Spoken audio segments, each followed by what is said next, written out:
Good day, good afternoon, good evening, everyone. This is Viper S of Viperland, and I have returned. We are here with more House and Fata Morgana. Also, hey, Seven, how's it going? Welcome back to Viperland in the chat. I guess welcome back, because, you know, you were here earlier. Now we're back. Well, yeah. And Ramen, hope you're both doing well. We just finished up Chapter 2, and I mean just. This was like the first line of dialogue after coming back, because we cut it close. And by close, I mean when we went over. Already noting, we cannot go over tonight. I have to stop it at midnight, whenever that is. They need me working extra time tomorrow, so I have to be extra fully awake and fully committed. So like, I cannot go more than like a minute or two late. If we're like seconds away, sure, but like I can't. 24-hour stream. Yeah, of course, yeah. Yeah, I'm sure the chapters are going to start getting longer, but you know, we'll see what happens. We'll see what we can get. The door to the cellar swung shut. Let me get my, You had fallen to the floor at some point, unable to bear the stench of blood. The maid stood behind you, her arms wrapped around your shoulders. Excuse me. Also, Topaz, how's it going? Welcome to Viperland in the chat. Won't be as painful to stop. True, like, if we're a good ways away, it'll be a lot easier to stop. It's that, like, hey, it'll only be 5 more minutes, even though we know it's going to be 25 more minutes, like last week. The maid's voice was chillingly gentle. That was quite horrific, wasn't it? Are you feeling unwell, Master? Oh my, you're shaking, Master. Fear not. I assure you the beast will not come through that door. I am here for you, and I will continue to hold you for as long as you need to settle your nerves. Oh dear, I feel like you might freeze in my arms. Am I really that cold? Cannot tell my own temperature. You wish to know what happened to Bestia after that? I could open the door once more and show you.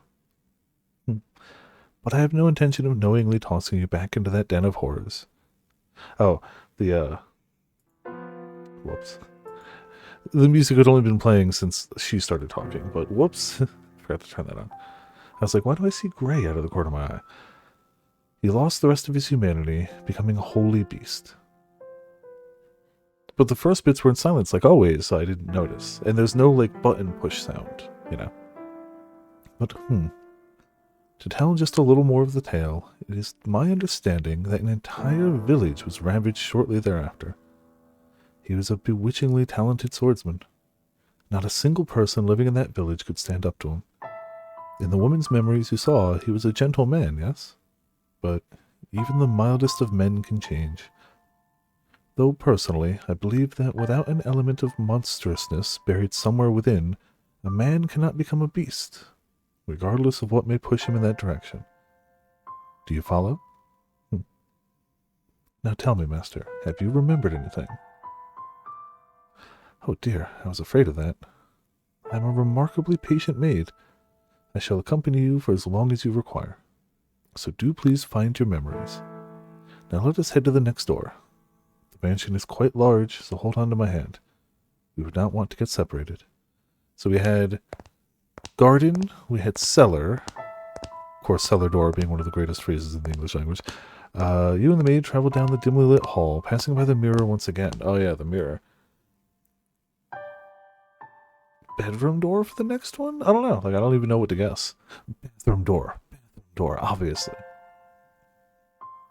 The light from the candle in the maid's hand was the only thing that reflected in it.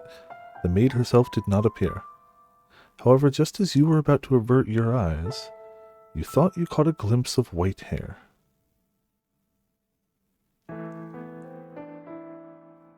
You heard a voice echo in the darkness, and when you turned to face the mirror again, the glass was the color of obsidian, as if it had been painted over. The voice seemed to be coming from beyond the mirror. The maid did not turn back, evidently having not heard anything. You...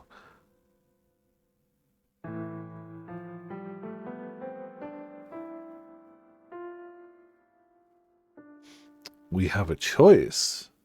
Oh. Not gonna lie, I kind of assumed this was a visual novel. What do they call them? Damn it, there's a term for it, but where it's just going straight through.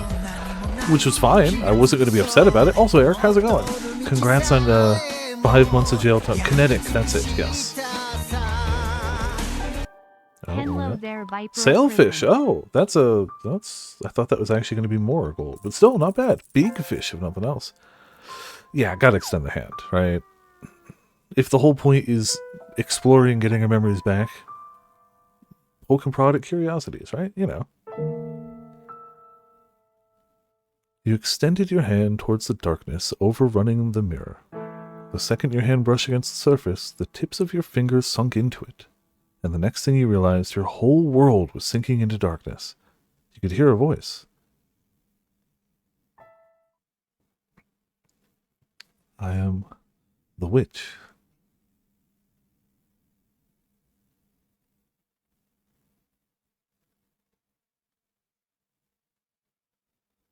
Yeah, I feel like the four big characters we have so far are the house, the maid, the white-haired girl, you, capital.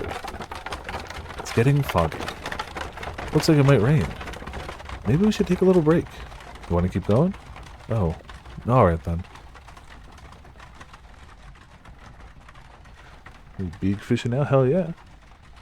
That being a Higurashi thing. I mean, you know, this deep in the forest. Thank you very much. You must be tired after such a long journey.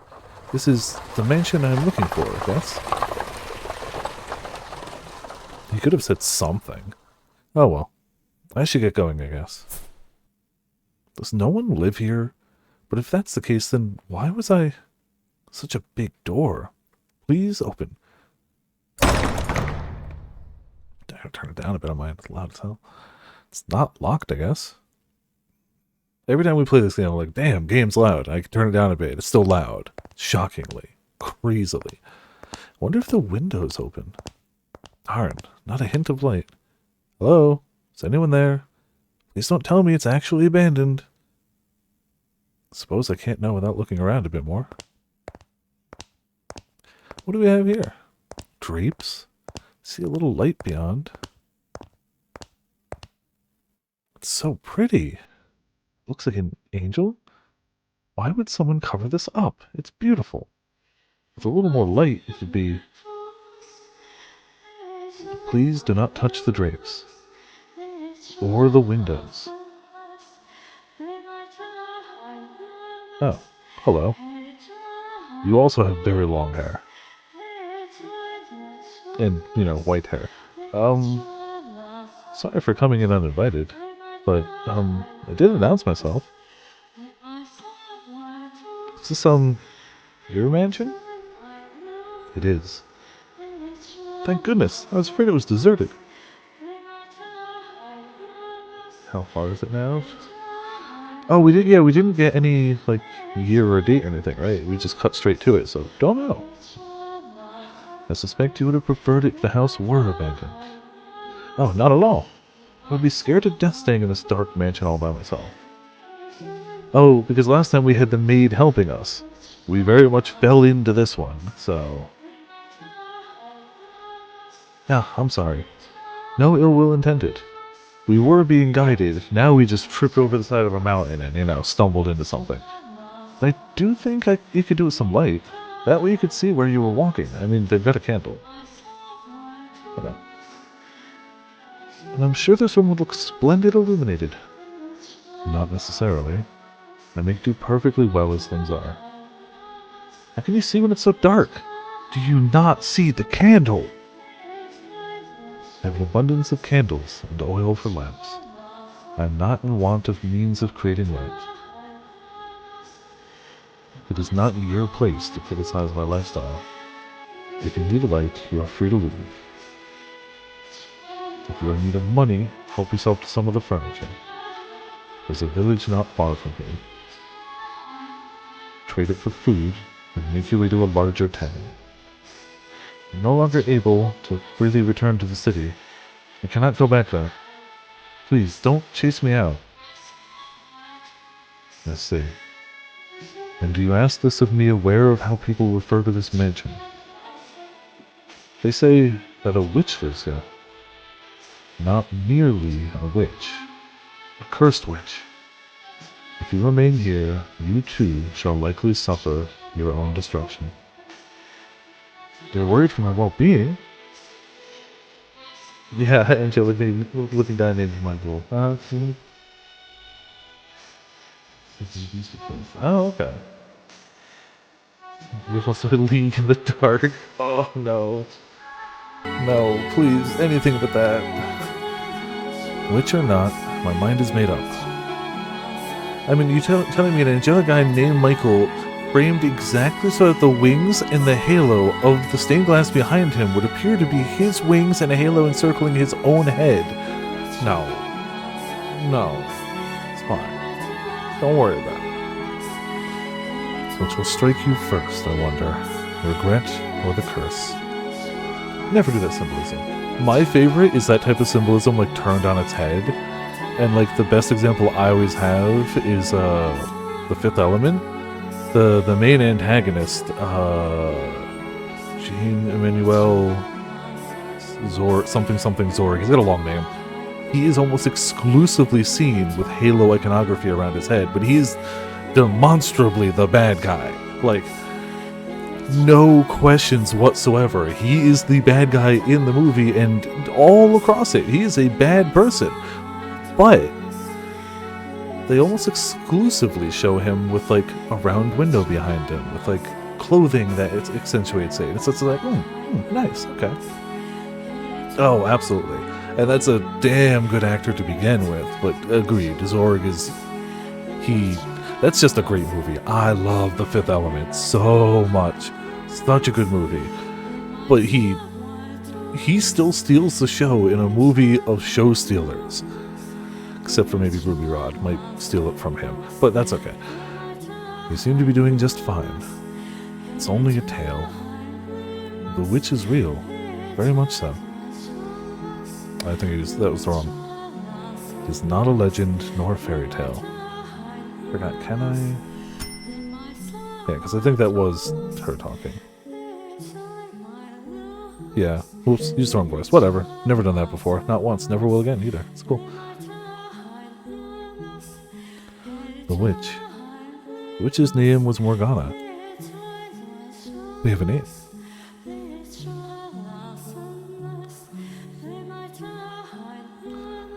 Is me. I was close. It's been a while, and I'm clearly the greatest of memories on the planet, so you know.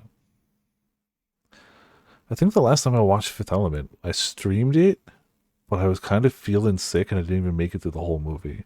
So I gotta sit down and rewatch it. What was that? Giselle? Oh my, what is the matter, Master? Why are you just standing in place? There's nothing there. The maid did not seem to have seen anything. You made to ask her about the scene you had just witnessed. Master, you look like you've just seen a ghost. What is the matter? How about a little rest before we move on? You do not wish to remain here? Still not fond of mirrors. Yes, now let us be off. I too dearly wish for you to return to your old self as soon as possible, Master. For your desire is to push onward, and I could hardly be happy. If your desire is to push onward, then I could hardly be happier. Now follow me. Perfectly normal thing to have happen. You follow the maid's lead, returning to the living room. From there you climbed a set of stairs, your hands sliding through the dust that had settled on the ebony railing. When you stepped out of sight of the mirror, the maid returned to normal. You'd been on the verge of remembering something, but you were no longer in a position to be concerned about such things. The chill in the air within the mansion seemed to have intensified. Standing at one end of a long corridor, you asked the maid, "When was the mansion built? I would imagine you know more about that than me, Master." Yes, I know. You have not yet regained your memories. I was simply teasing you. I have been a servant of this house for many, many years, but the truth is, I do not know everything about it. All I know is that the mansion is cursed, and that it has brought misfortune upon its residents since times of old. I can make a conjecture as to when it began, but I believe you should figure it out for yourself, Master. There is no guarantee my perspective is the correct one. Now let us proceed. You could say that her point of view is a little warped.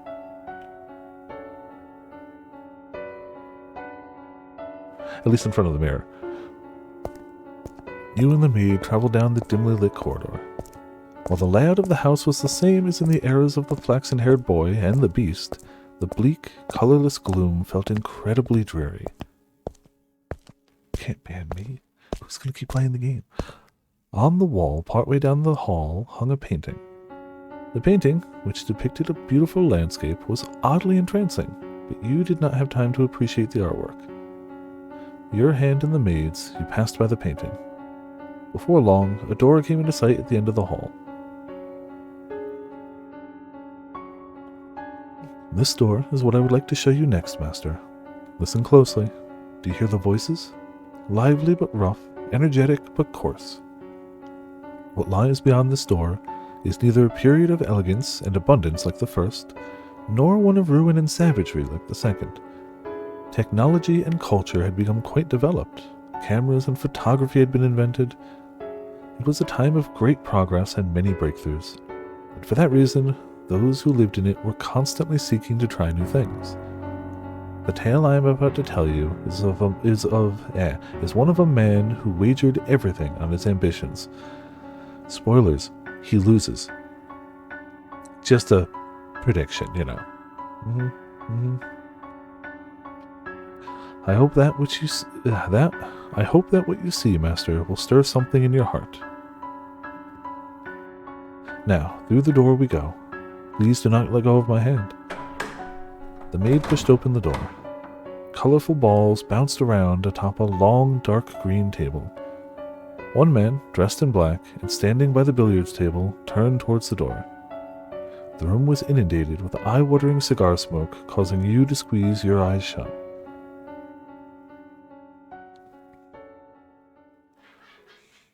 My name's Western. He built this house, remember? Roll credits? Yeah.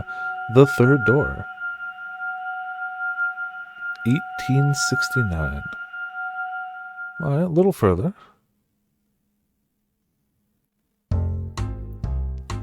That era was a rat race of innovation and development.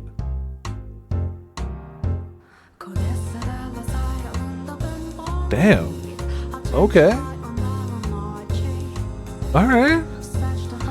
The smoke was so thick you could hardly see more than a few feet ahead of you. I could compare it to a dense morning fog, but that might give the impression of beauty, and of that there was little to be found in this haze. Do you see the silhouettes of several men in the smoky room? The one in the middle, the one looking in your direction, Master, is the present master of the house. His name was Jacopo, and though he dressed in such fine attire, I sincerely doubt he understood how splendid the furnishings left in the mansion truly were. I am a faithful servant of this house, and I would not, for the life of me, dare speak ill of my master. However, this is a long time past. I imagine God would be so kind as to turn a blind eye to a little bit of honesty. I was not terribly fond of my master back then. He had wavy hair the color of over-dried tea leaves, a piercing gaze, an arrogant smile, and he wore a hat that made him look rather haughty. He put his trust only in money, renown, and rank. He loved only the iron and steel that had revolutionized so many industries. He had not the slightest bit of love or care for other people. At the very least, that is what I believed at the time. Take a look around the room, Master. Jacopo had remodeled it into a recreation area. A billiards table sat in the center of the room, and the downward-facing lights hanging from the ceiling was special. It's true, the music definitely gives it that, that 20s feel, for sure. But it's not. It's definitely a smidge earlier, but yeah. The light shone upon the dark green stain like a stage. Cigars and bourbon lined glass cases installed in place of bookshelves. The cases were always fully stocked, their contents available to partake of readily. At that particular moment, as he had many times before, Jacopo had invited several friends and acquaintances, and they were entertaining themselves. His wealthy, high-ranking acquaintances had a variety of hair colors, from polished brass to the brown of a baby robin to the color of sunburnt wheat. Oh. See, that sounded J to me. I'll go with the Y sound, but I mean, text-to-speech is infallible, obviously. That's true. Text-to-speech is an Italian. Do you know what? Hold on. I can actually fix that real quick. Yeah. Let's see.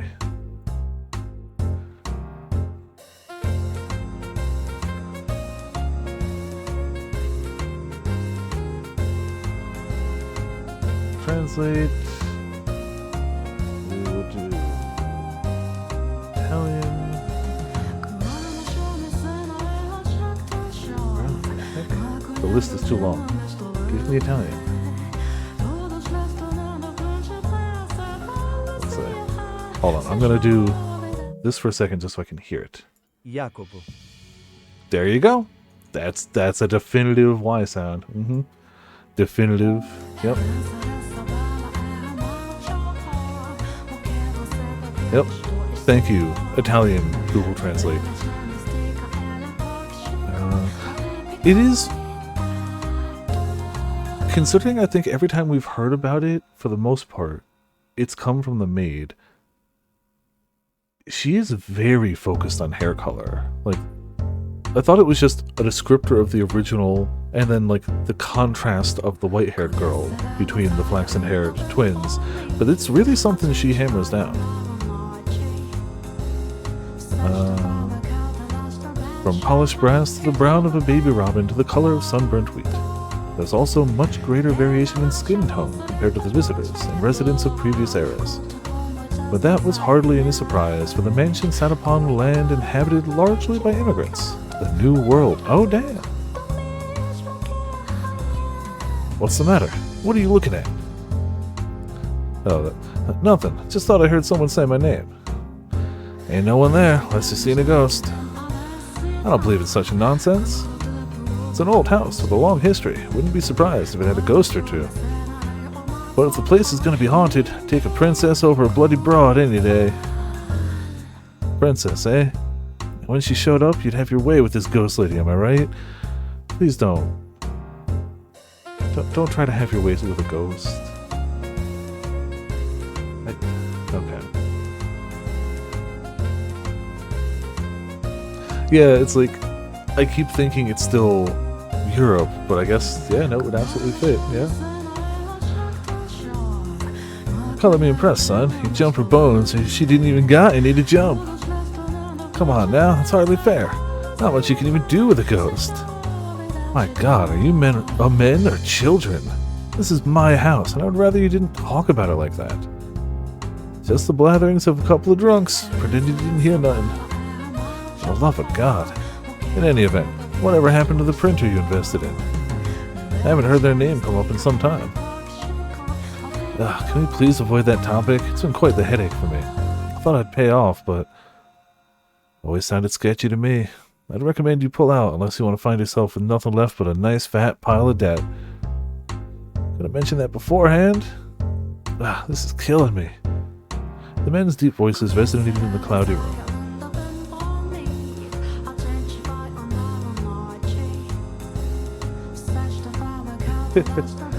Fair, yeah.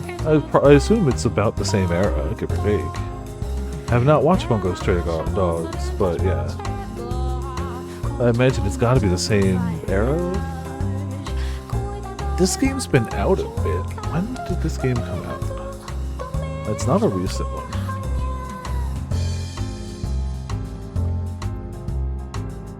Uh, 2012. Okay, yeah. Initial release date 2012.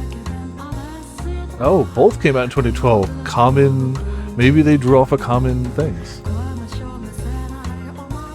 As they imbibed alcohol and puffed on their cigars, they conversed mostly about business and money.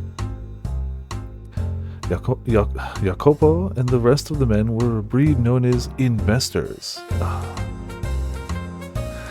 These days, the investors look like either crypto bros or Pokemon card collectors. You might also call them tacticians.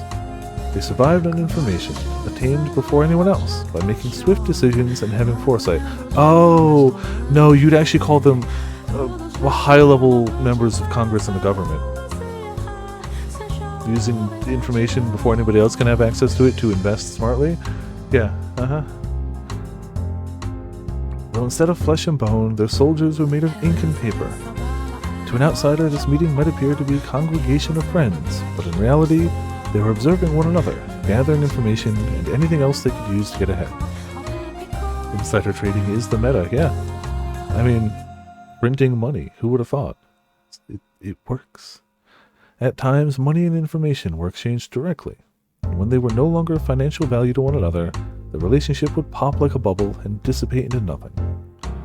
But you know, Jacopo, you can't be sure this railroad you're so passionate about is going to bear fruit neither. You don't even know if it'll get finished. Even if they do connect the tracks, will it really be in any shape for people to ride? It's a pipe dream, the transcontinental railroad of yours. Jacopo went silent, but I'm certain this is what was going through his head. You're a bunch of damned imbeciles who can't see that the entire country's put their weight behind this endeavor. This is why you have so much trouble making even a few thousand. Ah, Chapter 3, Trillionaire Game. I get it. At the time, a great railway was being built across the breadth of the continent. Construction was spearheaded by two large rail companies in competition for both prestige and a bigger share of this massive national enterprise. The Union Pacific Railroad Company started building from the east, and the Central Pacific Railroad Company from the west. Why were they both Pacific? Wouldn't it make more sense to have the Union Atlantic Railroad Company start from the east? Okay. Sure. I mean, I understand that they're talking real facts about real companies and real things that have really happened. It's not like they just made up these names, but government bonds alone were not enough to finance the massive undertaking. By the way, there have been some less than pleasant reports about workers dying on the job for the company you chose, Central Pacific. Ah, you mean how they're using explosives to blast through the mountains? Yeah. Making quite a bang there. But if it gets to be much bigger of a fix, they're not going to be able to continue construction. You should at least put your money in the more sure bet of the two, the Union Pacific. It costs you to hire replacement workers, and if they keep kicking the bucket, you're going to have trouble finding more. My goodness. There I thought you all had spines. You think we're going to run out of workers just because a few ate it? There's so many we don't even know what to do with them all. Not a chance that will dry up. And if by some chance it does, all we have to do is buy up a ship full of blacks or yellows. Literally 1800s. Literally 1800s. Still very bad, but like...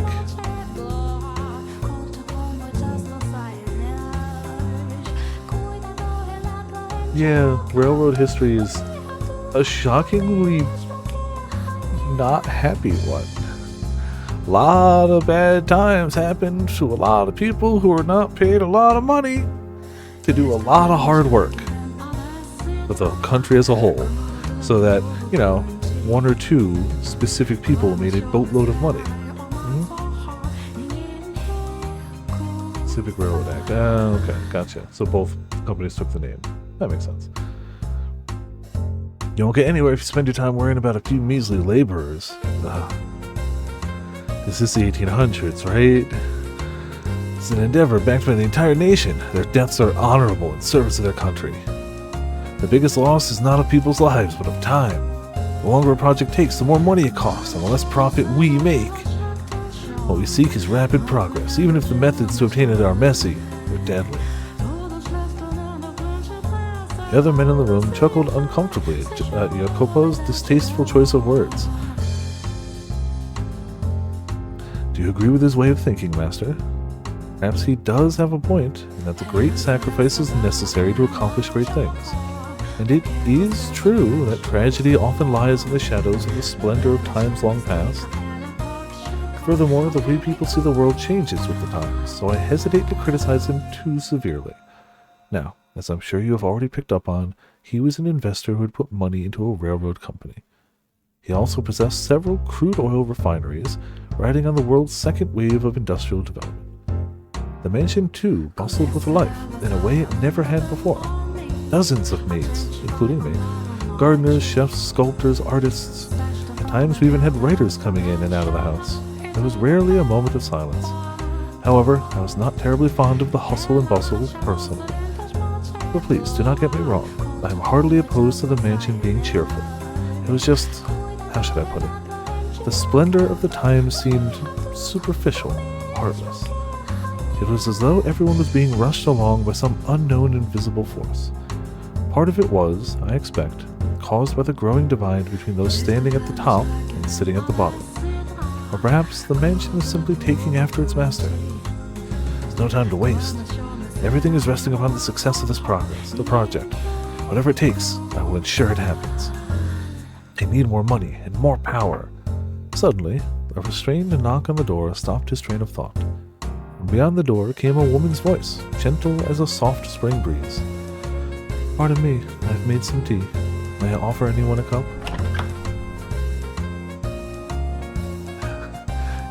Yep. When the door opened, in it stood a beautiful woman with pure white hair. It was indeed her. Are you surprised? Or did you anticipate her appearance? Though she was not the same age and dressed differently, the white-haired girl, whom you saw fall into the hands of misfortune in the era of roses and the era of the beast, was also present in this era of innovation. Furthermore, she was Jacopo's wife. Hey, I don't recall asking for that. When were you asked to make it? I wasn't, but I had these leaves with the most wonderful aroma, and I thought you might enjoy. Shut your trap and know your place. What do you think we have all these maids for? Such a winner. Just a real... Hey now, no need to treat your lady like that. She was just trying to be courteous. These are my personal affairs. Please keep your comments to yourself. His friends were unsure how to react, but ultimately, nobody stepped up to stop Jacopo. I get it. It's a Y. But it's a J. It's right there. It's gonna keep throwing me off. Yeah, she has done nothing wrong. She has consistently proven to do nothing wrong. So, like, yes. It's like a JoJo character kicking a dog. It's just like, oh, yeah, I see. You're not supposed to like that person. Cool, okay. Good. They merely shrugged, tossing glances at one another. Jacopo stomped over the white-haired girl. Over two, no less. He then grabbed her by the arm and dragged her from the den. Yeah, here she is, married to the guy. Excuse me. What the hell do you think you're doing? I've told you time and again to stay away from that room unless absolutely necessary. I'm sorry, but, I made tea and... Shut up about the tea already. You think we're having tea parties in there like a bunch of prissy nobles? I'm sorry.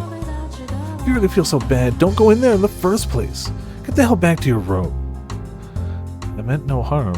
It's just, your wife. Thought it would be nice if I could do something.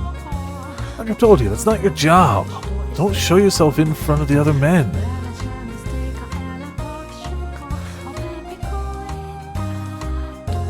Why did he marry her? She must come from money. She must have money in this time. Because otherwise, like, she's not arm candy. She's not a trophy wife. He doesn't want her around. But he also doesn't want her to do work because they have maids. So it's not like he married her so she'd do all the housework or something. It's also not that. Why are they married then? I have nothing else to say to you. Got it? Now scram. Thanks alive. First them, now you. It's driving me up the wall. What is it? Told you to get out of here. Right, but what? When will you spend time with me next? It's been some time since we last went out together. But we don't even have to go out, just having dinner together would... How many times are you gonna make me repeat myself, you worthless tramp? Are those ears only for show? Go back to your goddamn room! My apologies. Looking utterly downtrodden, the white-haired girl made her departure. Such a piteous sight she was. As he watched her go, Jacopo merely snorted. Just thinking about the way he behaved then angers me. Yeah, I have little fondness for men who do not treat their spouses with respect. Agreed. Even more so when we know it is a character that has absolutely done no wrong. So as you can see, the white-haired girl was in hardly a joyous situation. Yup. She was devoted to Jacopo and tried to do whatever she could for him. But he not only brushed her aside, he did so in an insulting, deliberately hurtful manner. They were far from picturesque partners. Are they even partners? Do you wonder then, Master, why she married him? Yes! The answer to that question will come to light in time. Oh. Foreign. For now, let us follow her.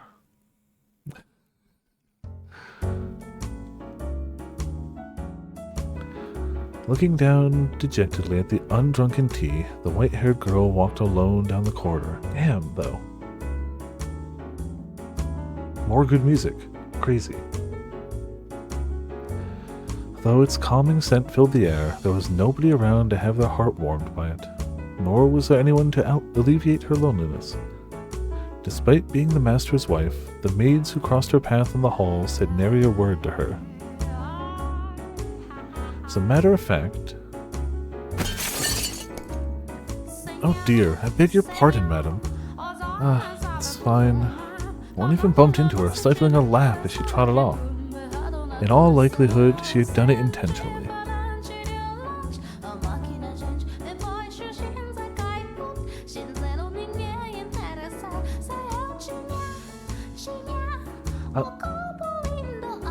I have no idea what language this is.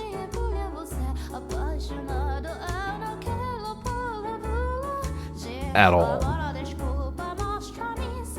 Not even an educated guess. Like, it's gotta be, right? Right? Because I got nothing. Like, zip, zilch, nada. Not that I'm a linguistics expert by any stretch.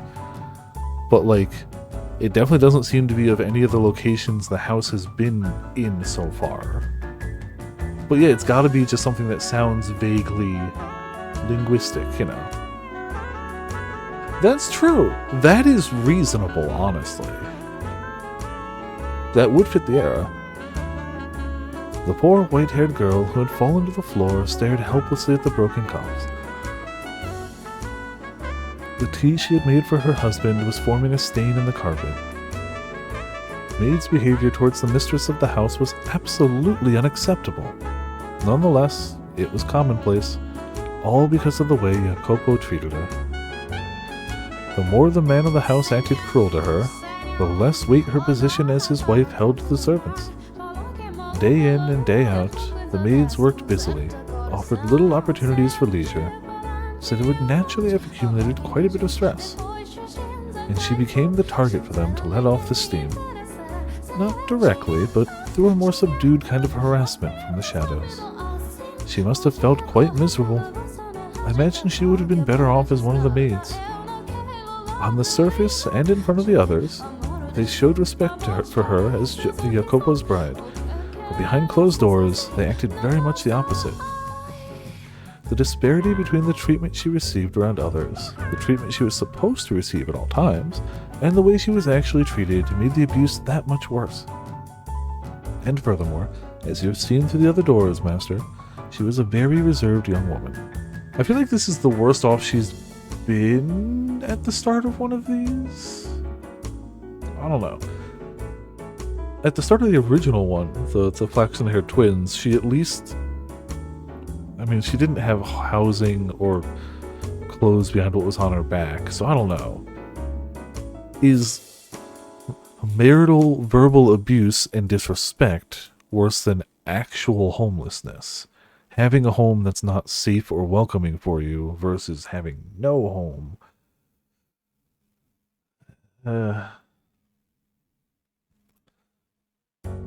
She could neither raise her voice in reprimand nor raise her hand in retaliation. I'd argue in the second one she was okay off until she wasn't. She was fine, and it almost went immediately downhill, but then it went uphill, and then downhill, then up, then really down. I'd argue at the start of the second one is where she was the best off so far. Actually, I'd argue midway through the second one might have been worse. Midway through all of them so far, she's been pretty good. In the first one, she found somebody to care for her. She found a house. She found love. In the second one, she found a house. She found somebody to care for her. She found love. Though not romantic in that timeline. In the second episode, it was very explicitly not romantic. But still, midway through the chapter, she seems to be doing okay, which is only more tragic because it's going to go away. But you know. Yeah, being blind wasn't that awful. She was doing well. She was about to meet a quick end, but then she didn't. You know. I have to get this cleaned up. Why? You have I mean, because the maids won't do it, because, you know, but she extended her spindly fingers towards the shards of shattered porcelain. But even the broken cup seems to have no concern to spare for her. Its shattered edge cut her fingertip when she made to pick it up. A trickle of warm red blood ran across her unearthly white skin. As painful a sight as it was, it had a sort of taboo beauty to it. The blood spilling from her finger showed no signs of slowing down. She clenched her hand into a fist, let out a sigh, and went back to collecting the shards of porcelain. But when she did... Madam! Madam! What's the matter? Ah, madam, you're bleeding! While all the other maids ignored her, one came running over, shouting to the white-haired girl's side. Blah, blah, blah. We need to get that cleaned and bandaged up. Oh, you don't need to pick that up. That's not your job, madam. It's all right, Maria. There's not much to pick up. It's not at all right. And the rest of you, why are you just standing there? Your boss's wife is on her hands and knees, and you're not even lifting a finger to help. You disgust me. Maria, it's fine, really. Oh, madam. If you weren't so timid, this wouldn't happen. You're allowed to yell at them, you know. It's all right, really. It's my fault. Anyway, we should get that finger taken care of. Let's get you back to your room, okay? But the broken cups and the spill. As I said, that's the maid's work. Now come on, let's go. Okay. And the rest of you, get this mess cleaned up. She roared like the wind in a thunderstorm. The other maids stood there dumbfounded, watching as she and the white-haired girl disappeared down the hall. But they were soon frowning and grumbling to one another. She thinks she can act all high and mighty just because the master is fond of her.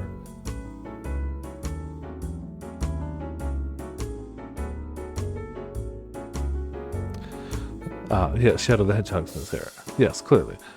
The woman's name was Maria. She was one of the maids. She was the one person in the mansion the white-haired girl could think of as an ally. Though her husband paid her no mind and the maids made her life miserable, just one person, Maria, treated her with respect and kindness. And I'm sure you can readily imagine just how much of a lifesaver that was for her. I, too, found myself somewhat relieved that Maria was there for her. Being a servant of this house, I was also one of the maids working there at the time. However, I was unable to involve myself to any great degree in her fate. This meant that there was little I could do to assist her, even in times of pain and unpleasantness. The best I could do was pray that Maria would continue to lend the white-haired girl her hand.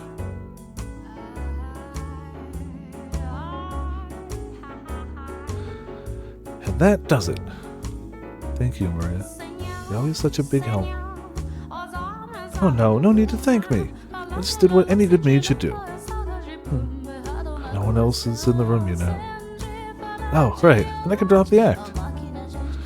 Man, I just can't used to talking all stuffy.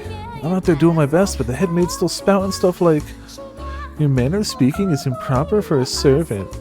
Every single time we meet. Eesh, come on, just shove it, would you? You're a damn creep. Now, you mustn't speak of her like that. Sorry, slip of the tongue. She just kind of gives me the willies, you know?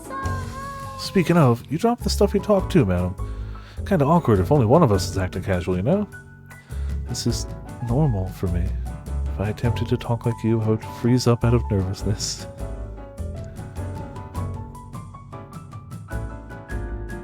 Slowly saying meow. Oh. This is my casual. Fair enough. Guess that's what happens when you're raised well. I like it though. Has a very regal feel about it. I don't think my upbringing is the only factor. Yeah, cat girl on mic in a jazz club. That's the name of this track. That's what it's called. Ah, but you know, upbringing is important. Worth a whole lot more than money, I'd say. I suppose. Thank you, Maria. You're always so compassionate. You betcha, they don't call me the Virgin Mary for nothing. I practically bleed compassion. I don't know if being called the Virgin Mary is anybody's dream nickname.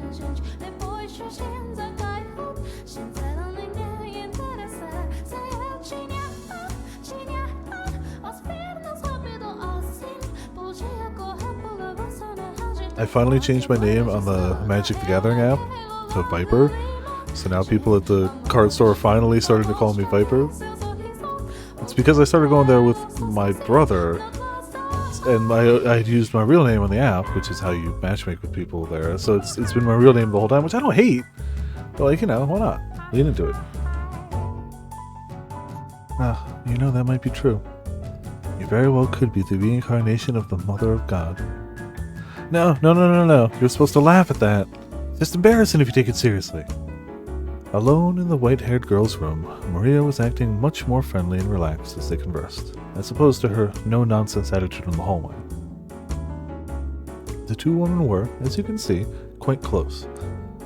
They had crossed over the wall separating master from servant and built a bond of friendship.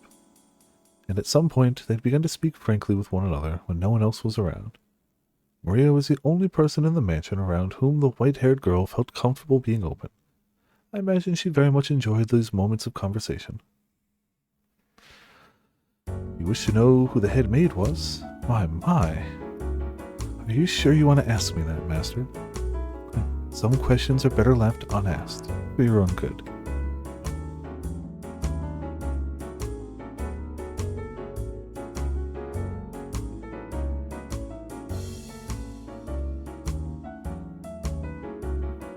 No, I don't know why it popped in my head. I mentioned that we can't go late tonight because I have to work extra Monday. Didn't mention why. My work decided to suddenly change their VPN, even though the VPN we've been using since I started working there has worked just fine. Gotta change it. And so all of Thursday and all of Friday, my job uses 3 environments. You've got the config environment, the test environment, and live. For all of both of those work days, I only had access to the test environment, so I couldn't change any configuration. I couldn't set any of those configurations to live. I could only show what we already had, which is functionally nothing. If I had access to either of the other two, it would have been, I could have gotten something done. But when you only have access to the middle one, it's like, cool.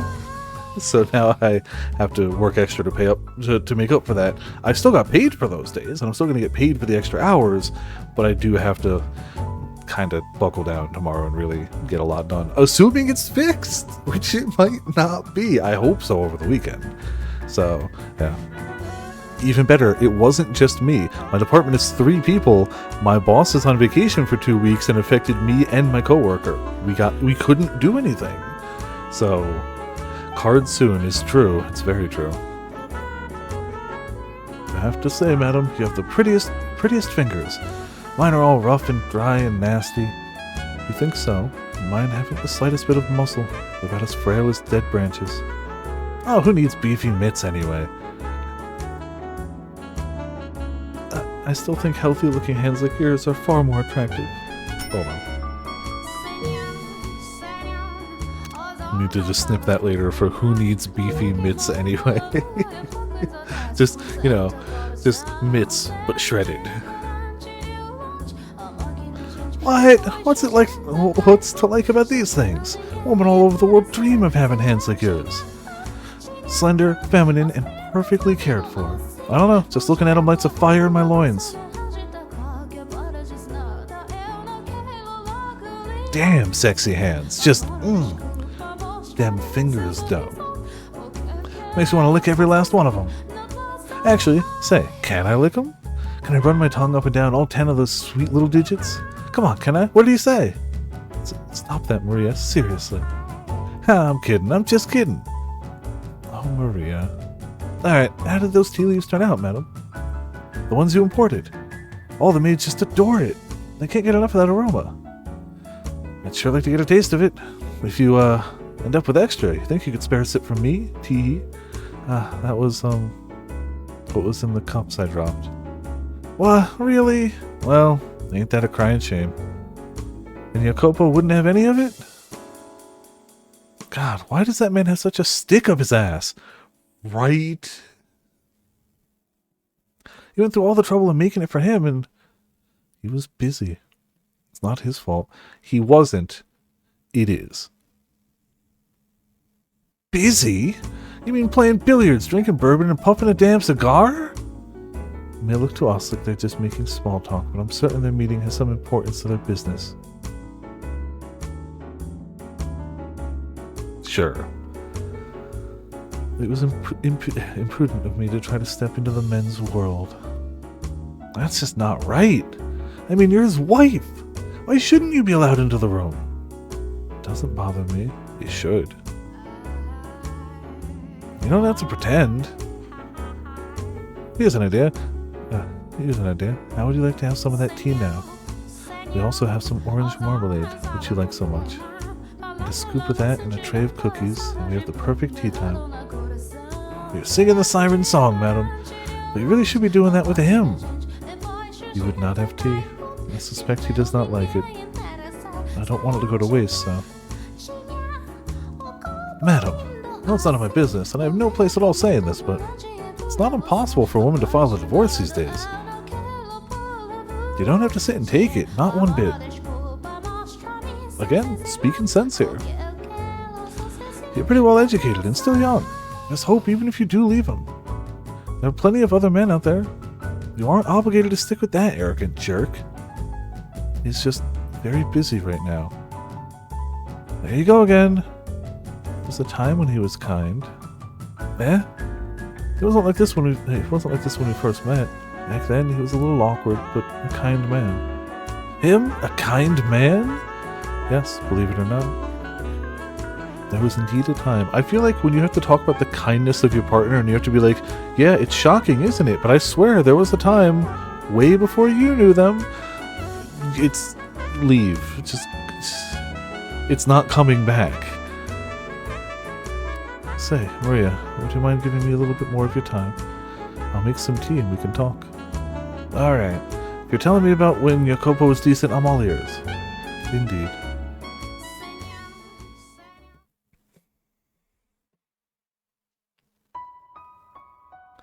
So I'm sure you're aware, our parents arranged our marriage. Oh, that also makes sense. Before I emigrated to this country to be married, I lived in a misty island nation. Portraits of my ancestors hung in the house where I lived. I remember as a child, wincing in fear at the sight of them staring down at me. My mother and father were constantly telling me to show them respect, as it was their hard work that kept our bloodline alive and well.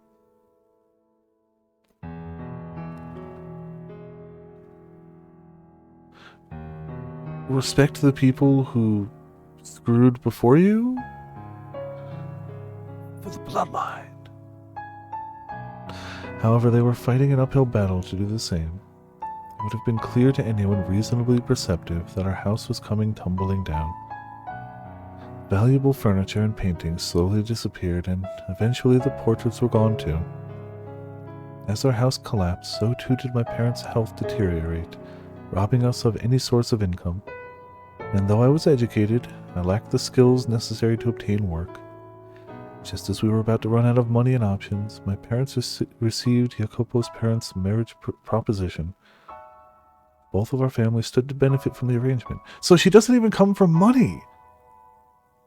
What is his family? I guess his family gets the prestige of that bloodline, even though, I guess?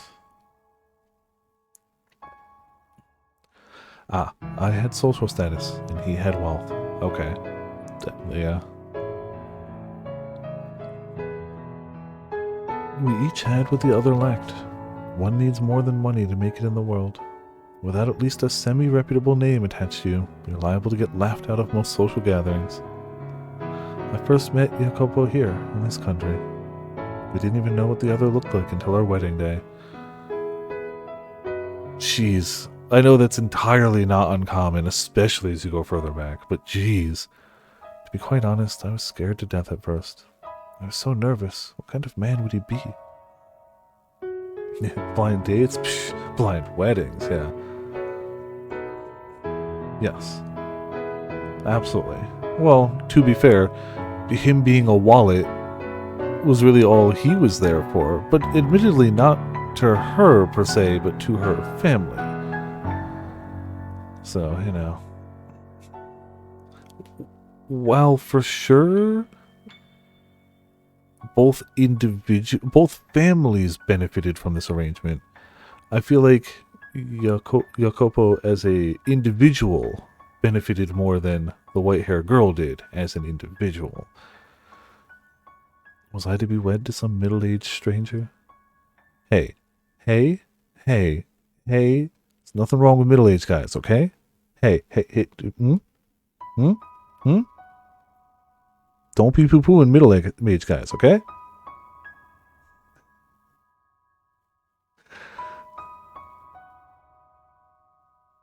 Yeah, that's fair too, Ramen. Okay, fair. Yes. If you're like 18, please do be poo-pooing middle-aged guys. Yes. Back then, middle age was 30. I know, which is why I'm past middle age by their standards. They're basically trying to call me out. We were not marrying because we had fallen in love like a normal couple.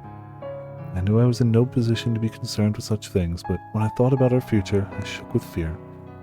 They did also say at the beginning that she was definitely older than she was in the other timelines here.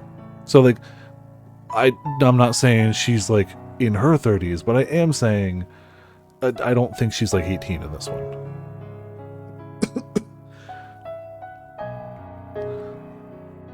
It's the 40 you can stop carrying. I wish I could stop caring. I don't care about the number. It's I don't care about, oh no, I am a number. But, you know, always worry a little bit about getting older, you know, it's just life. And it's just like 20 years later. Yeah, that's fair. She's talking about the marriage. You're right. You're right. I don't think they were married yesterday. There was clearly some amount of time for him to devolve into what he is now versus what he was when they met. The man I saw through my veil at the wedding was remarkable. He was young, had strong masculine eyes, and at the same time he too appeared nervous. He was shaking as much, no, even more than me. Seeing that, the priest gave an impish little smirk when he asked Jacopo if he vowed his eternal love to me. I counted myself among the happy, and I still do. Still do. For in that moment, I experienced true love. You wanted to hear about when he was kind to me? Well, after the wedding, we were given a week to ourselves. Suppose you could call it a honeymoon, though we didn't take a trip overseas, or even go very far at all. He looked at me with uncertainty and asked, Where would you like to go? I beg your pardon. That's what this week is for, right? I'll consider granting your request, so tell me where you want to go. This is all so sudden. Nothing. Well, this whole engagement was spur of the moment. Normally we would have planned a trip in advance, but unfortunately our purpose is served so long as we act the part. You must be disappointed that you have to plan your honeymoon as it's happening. No, what? Speak clearly. I don't like it when people don't speak their mind. I'm sorry, but I'm happy. Even if this is a political marriage. Well, you're quite the positive thinker. Your parents say something to make you think that way? Well, either way, if you're so glad to be in this arrangement, then hurry up and decide on a destination. Though there is a limit to how far we can go. If you want to take a trip, I'll consider it. What, something funny? It just seemed comical to me that our honeymoon has begun and we're only now deciding where we want to go. Not in a bad way, though. Glad our parents didn't arrange everything for us. Perhaps you've heard, but I'm quite sensitive to sunlight and not in the best of health. So it would be rather trying for me to spend a full week out of the house. We couldn't go on a trip, but if it's not too much trouble. Speak up! Could you show me around town? I'm new to this country and unfamiliar with its customs. I'm rather afraid to go wandering about on my own.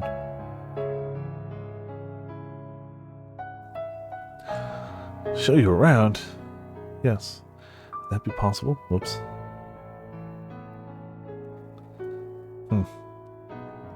On a rare bit of time off, you asked me to show you around town. Is that really the most exciting idea you have? I'm sorry. If there's somewhere you would like to go, I'm fine with that. I will accompany you anywhere. See if I could drag someone who just professed to being sickly all over the country. My God, I've lost all interest in a trip. This was her example of him acting nice to her? I mean, admittedly, nicer, I guess, but like... speak up, stop mumbling. Just tell me already. Well, we can't go on a trip now. This is him nice? Yeah, I guess you could. True, she didn't know better, but like... Yeah, no, how could you be excited for an arranged marriage out of the blue? Like, how could you? Hello, what are you doing? Go get ready, now. Beg your pardon. Didn't you want to see the town? You will show me around? You're the one who asked. Not like I have any other options, so yeah, I'll show you around.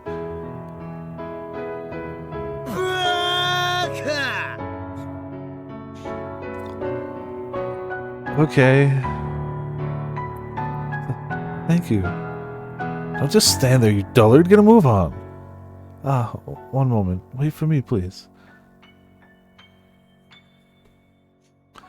He hurriedly climbed into the carriage he had called for, a look of frustrated displeasure on his face. This is him being nice to her. This is her example, when explicitly prompted about a tale of him being nice to her. This is the story she is telling, of her own volition, as an example of him being nice to her.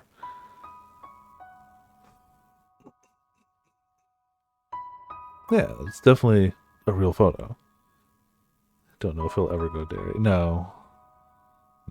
He's gonna... You thought he was a yandere? He's actually a... No, it's a tsundere, not... I had a bad joke, but it doesn't work anymore. I was gonna say, you thought he was a yandere. He was actually a yan mega. And then, as if he had forgotten about me until that moment, he returned, grabbed me by the arm, and led me to the carriage. Frustrated displeasure. I'm pretty sure he didn't lead her. He definitely grabbed her arm and was just like, come along. In retrospect, I realized he was not being very gentlemanly, but I was pleased that he was making any attempt to interact with me at all, when the bare minimum is recognized my existence and agreed to a thing I've requested. The bar is low. As the carriage trotted down the streets, I saw so many new things. I had spent most of my time cooped up inside at home, so it was like stepping into an entirely new world. And to add to that, the rapid industrial advancements currently taking place, I saw men shouting back and forth as they smacked newspaper articles with the backs of their hands. I saw corner cafes crowded with cigar-smoking men on break from work.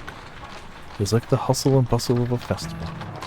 But every festival has its underside, and I also saw overworked men, looking like they were on the verge of collapse. drinking water from a spigot on the side of the road. By way of contrast, I wore fine clothing and had a carriage at my disposal. I imagine every day was a struggle for them just to remain afloat.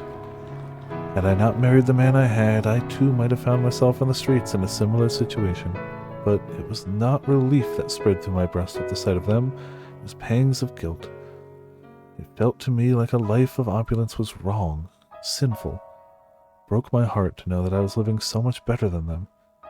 Jacopo snorted disapprovingly at me, seemingly reading my mind, and then said, The poor man who envies the rich covets his wealth and finds the ambition to make the same for himself, and the rich man who pities the poor, thinking it his duty to give them offerings of philanthropy. To me, the latter is the far more nefarious. Excessive charity will ruin a man, make him come to expect handouts. You're right. You're leaving them impoverished and dying on the side of the road out of your concern for them. You wouldn't want them to come to expect eating.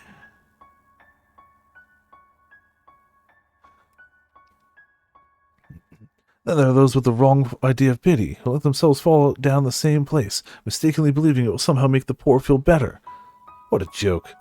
If you're going to do anything for them, you might as well encourage them to climb upwards. Spur on economic growth and the flow of capital.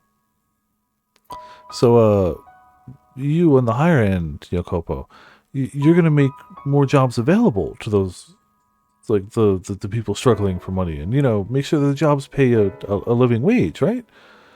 More work that pays more money, so people who want to truly work their way out of this financial hole and financial crisis they're in can do that, right? Right, Jacopo? Right? Right? Doesn't that sound like the better option? I say nothing, simply smiling and giving an ambiguous nod.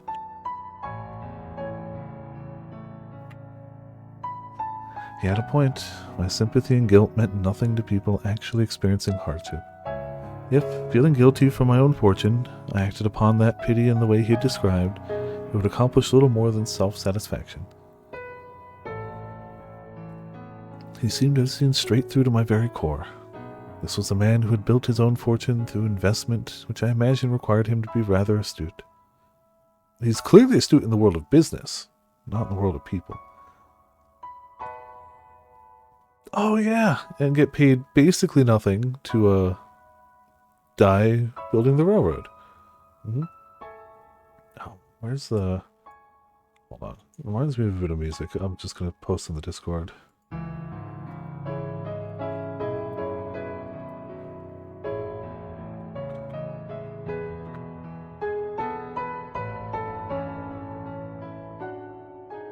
Oh, why can't I find it? I'll have to find it. I'll leave this up so I remember to look for it after the stream. That's what I'll do. Cool. But doesn't a world where everyone is constantly trying to climb higher and higher sound rather exhausting? Personally, I would prefer to be in a position where I could watch, if only from a distance, as others climbed. But obviously I could not say as much to him.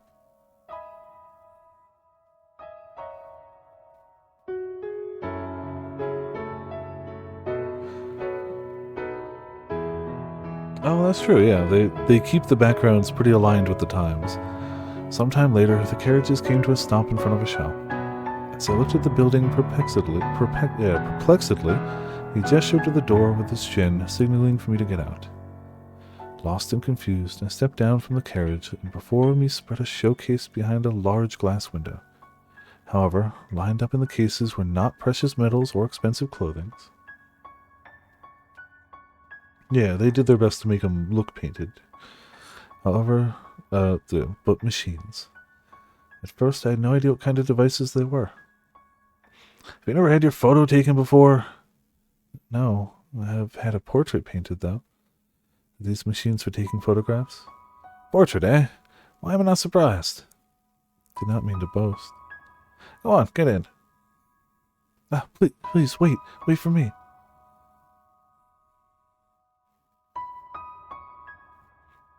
The owner came out to greet us with a wide smile as we entered the shop. Well, this ain't the strangest thing I've seen all day. You bring in a lady, and a real looker at that. Where on earth you catch this pretty little thing? She's my wife. Huh? Well, I beg your pardon. I'll be a monkey's uncle. Just goes to show you never know where the cards may fall. Make it sound like not getting married is some kind of miracle. I always saw you as one to choose money over love, sir. Now, pardon me, this isn't appropriate to say in front of your wife. Do you often come to the shop? On occasion. I need some things here from time to time. I see. There you go, smirking again. What's so funny? Going to have a photo taken, yes? I'm so nervous and excited. I've never had one before. I have it taken side by side with you. What are you talking about? Pardon? You said we were getting our pictures taken. Dude.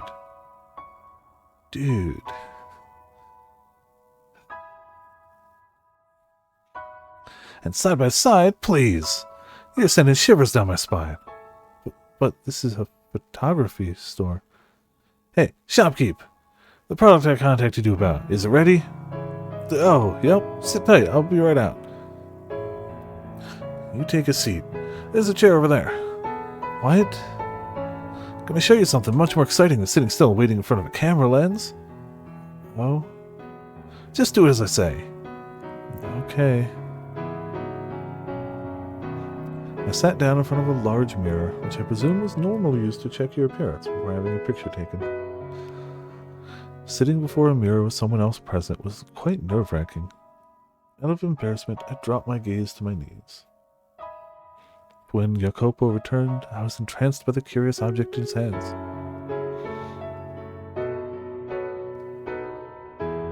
What is this? Do you know what persistence of vision is? I don't think she does.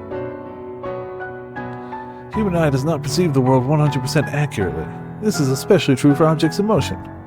It remembers images for a short time, so if you put a new image in the same place, your eye perceives it as in motion. Seeing for yourself will be faster than explaining it. You see the slits in the disc? Look through the bottom one and into the mirror. Okay. Good, just like that. Bring your head in close. Here goes. Standing behind me, he slid his finger across the top of the peculiar toy, causing it to spin gracefully. It's definitely the hat. I feel like it's the hat. Skin tone too, to a degree, but the hat.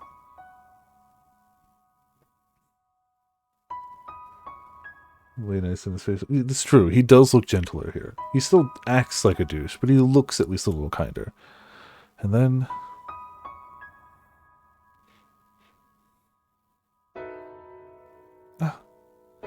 So what do you see? They're dancing. A man and a woman are dancing. Sounds like you're not having any trouble seeing it. Are they dancing well? Yes. Yes, they are. It's the most adorable thing. What? Adorable? That's funny. Has to have it modeled after a ballroom dance. Yes, it's a very elegant dance. But you see, they're small, like little dwarves, which I thought was kind of cute. And they seem so close, going around and around without ever letting go of each other's hands. This is incredible. Why does it look like they're dancing? They were all lined up in a row a few moments ago. Goodness, I just explained that to you. It's playing a trick in your eyes. What you're seeing is lots of different pictures in a short period of time. Definitely not something that we experience ever. We've never once experienced the trick of seeing a lot of moving images displayed, I don't know, roughly 24 to 60 of them per second to make you think that something was moving. You know, definitely not. But in words you might understand better, it's an illusion. Your eyes are being fooled into thinking the image is moving. An illusion? But they're dancing. They really are. They look like they're having a wonderful time. Are you sure it's an illusion and not something else? To me, it does not seem to be. I cannot see it as anything but two tiny people dancing. That's how it works. Reach out your hand and try to grab them. You won't be able to. Ah, you're right. It's a shame. I didn't think you actually would. It's the most precious thing. Never at 144. No, that's too high. You can't show 144 frames of animation per second, obviously, clearly. Yeah, I'm an illusion. It's actually just still frames of...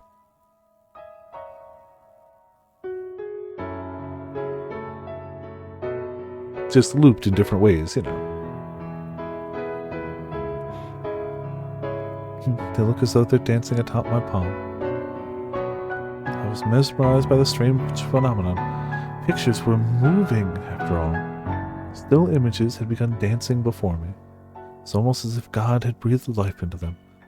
He had called it an illusion, but I could not grasp that. It was such an adorable, heartwarming sight. I imagined the two were off living in some other world, separate from our own. I mean, if they're happy, they must be. Now I've given myself depression. They looked so happy. I was almost certain that they were off dancing in their joyous world, free from all of the sorrow and loneliness and pain of this one. Oh, even she admits it, to be fair. That's true. Set it to 160p and it can... I mean, at that rate, it's more of a smear than it is a slideshow. Eventually, the speed at which they danced began to slow, as if they were resting their legs. I almost thought I could hear the sound of their feet with each step.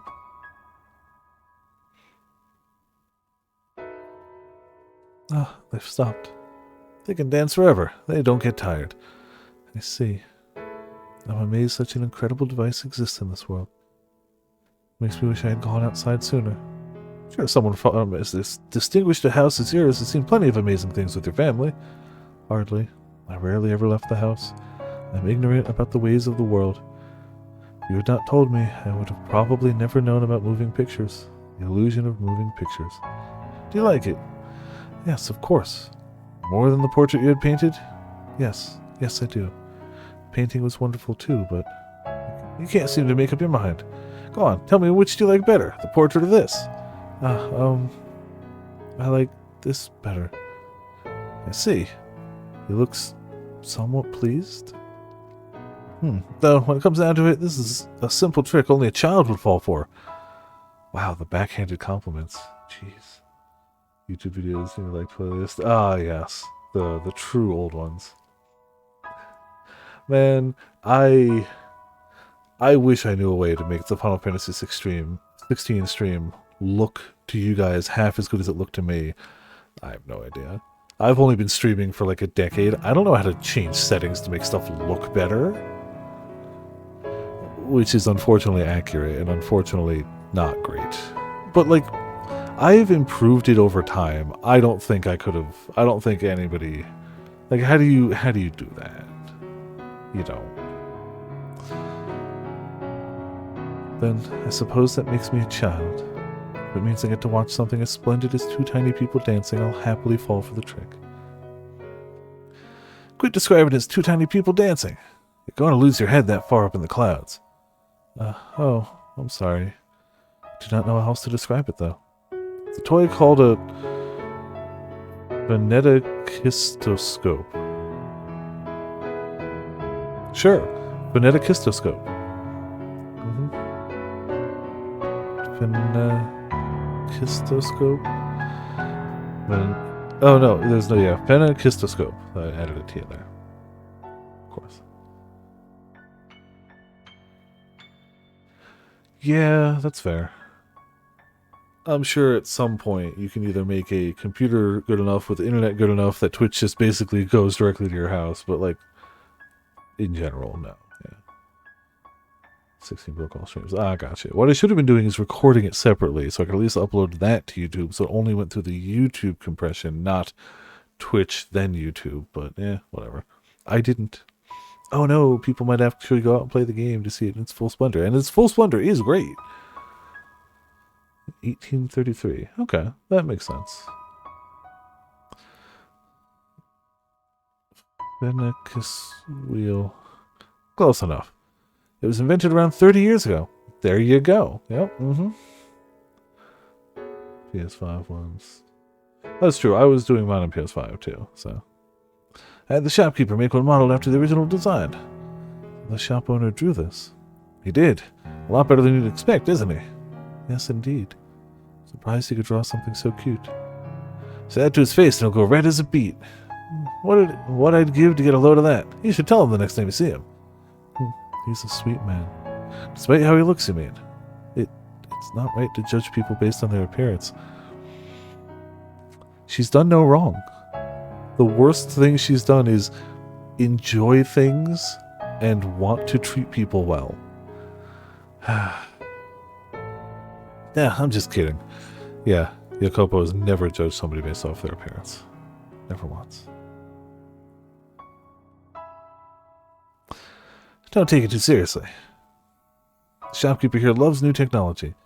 That phenakistoscope is one such invention that caught his eye.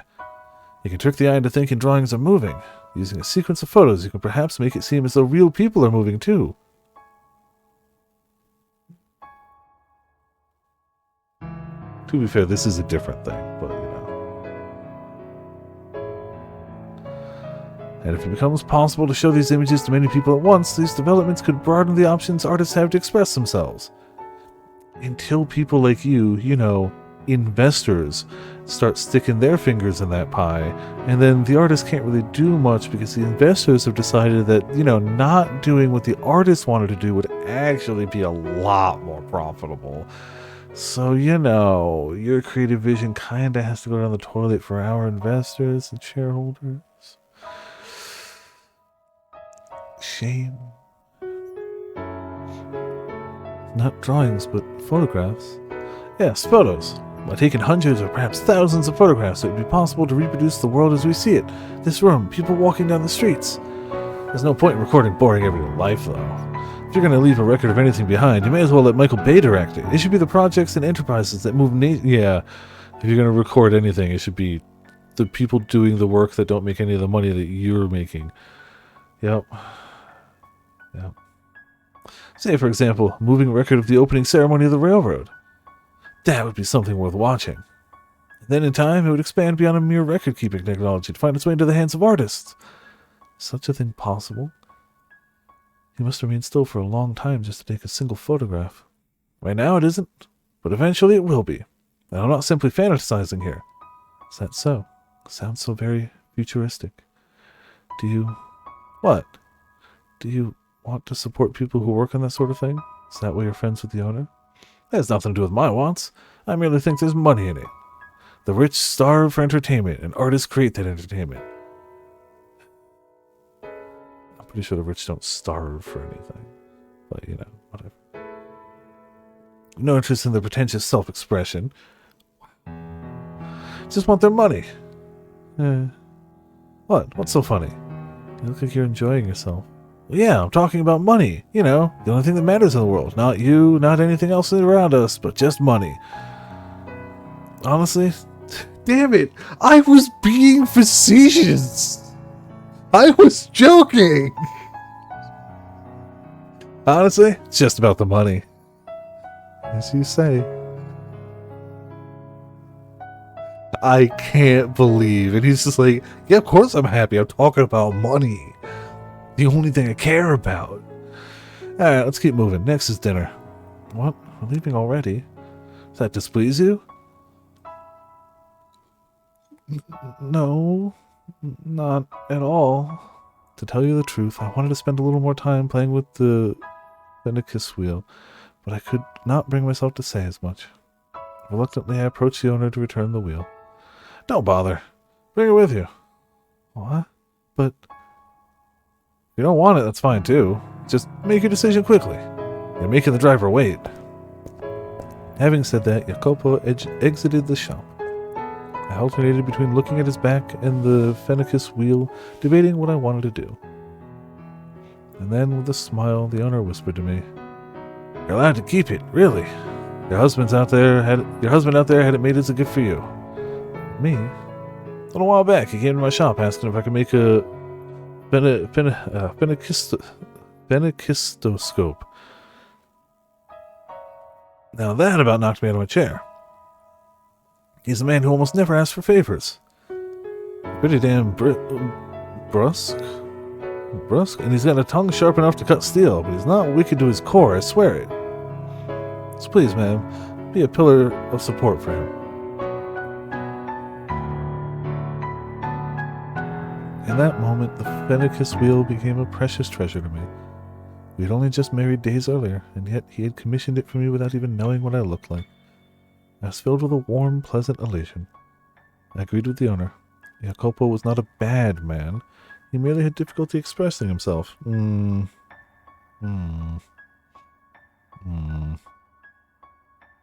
No. Yeah, dude's generally an ass, but this was a nice gesture, right? As long as you do just enough nice gestures to keep up the, the veneer. Nice is not the same as good.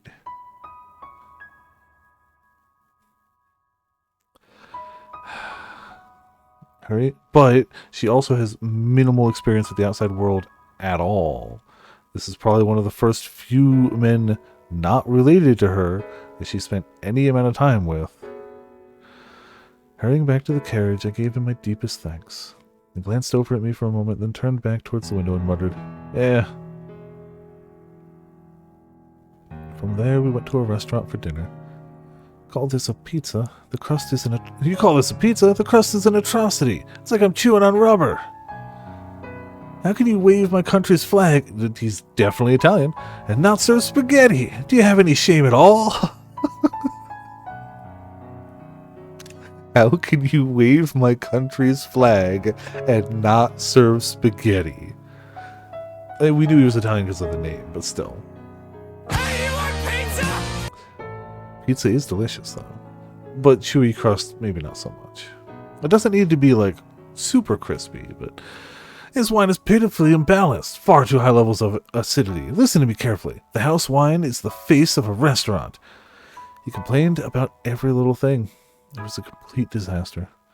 But curiously enough, I was not at all put off by his behavior.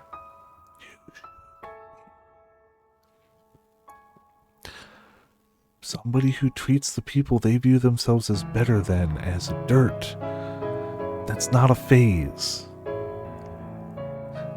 He's not showing off for you. He legitimately thinks they're below him and are going to treat them like dirt. And spoilers, he's gonna think you're beneath him too. I will never understand people who are needlessly rude to, like, salespeople. Like, people doing their jobs. Now, mind you, you don't know everyone's situation. Sometimes somebody's having a bad day, and the straw that broke the camel's back is somebody got their food order wrong. But, like, as a general statement, people who do that consistently. Also, hey, Mitz, how's it going? Welcome to Viperland in the chat. How you doing?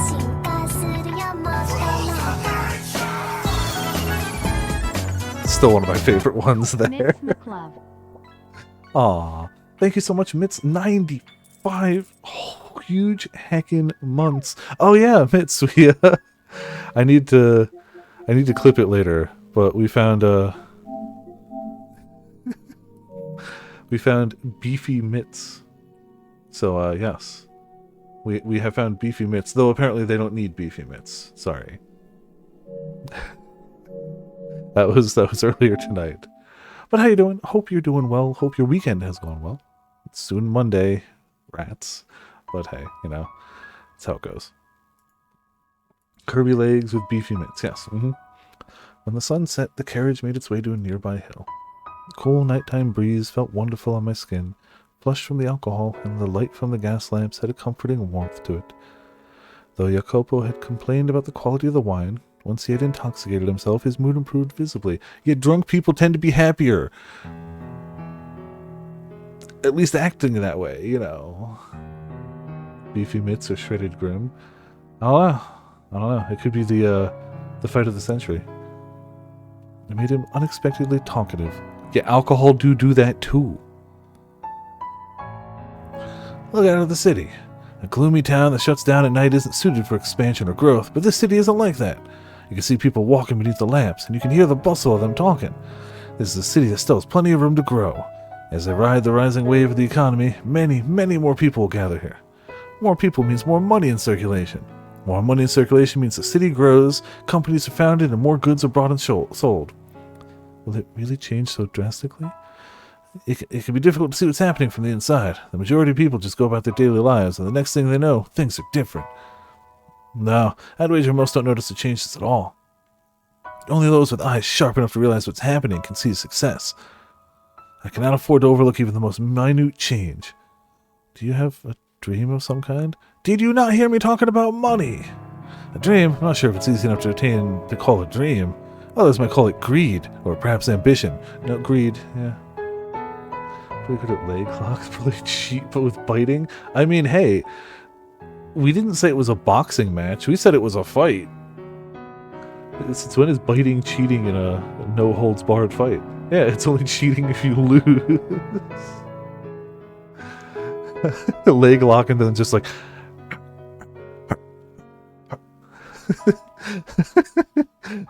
Mitts going down an arm like somebody would, like an ear of corn, just bites. Don't laugh now. My intention is to make the world mine. Ah, okay. The world? Yes, the world. And to do that, you need neither physical strength nor kindness, but money and influence. I'm a weak, unkind man, but I'm gonna have money. Ah. I'm here all the time. Oh yes, of course.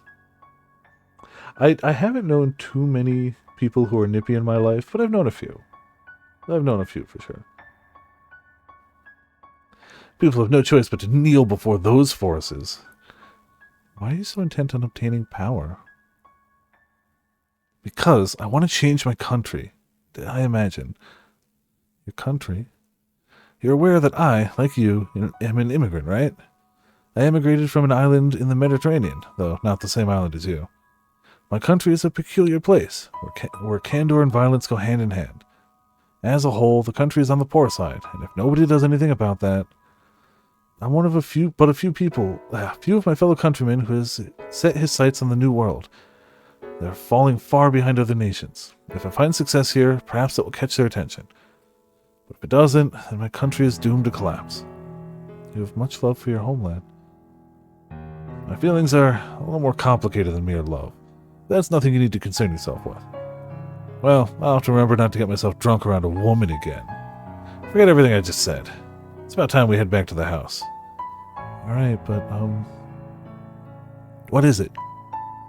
Is it alright if I provide you encouragement as you try to attain your dream? I know my presence is more likely to be a hindrance, but I would like to be there to watch as you trek forward. The last 10 years... Oh, I can only imagine. 10 full years of biting. But, you know, I'm sure he's also not complaining. So, the stop and draw point redemption. Bites back now. Oh. Ah. So you can dish it out, but you can't take it. I get it. I understand. I mean, it makes sense, because if you're both biting, that's just an Ouroboros going round and around. You're doomed. Never ends. But I would like to be there to watch as you trek forward. I'm sensitive, baby. Except apparently your teeth. Those aren't so sensitive. True love is biting back. See, Ark understands. Yes.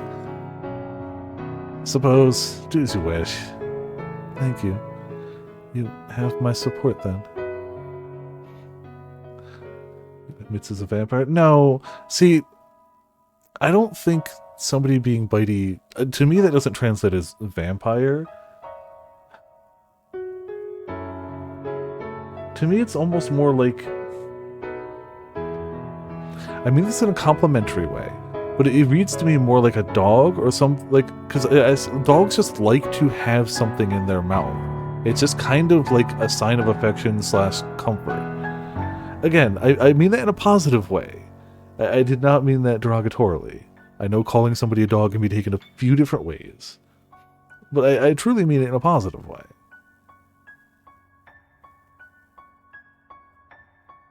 Yeah, see, it's more chew toy. It's a sign of affection / comfort, you know.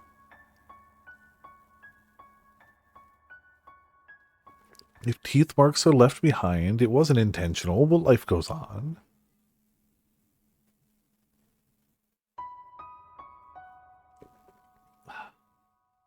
Now, if Mitch was sitting over here like, I like to make them bleed. Yeah, you know, maybe vampire might be the thing.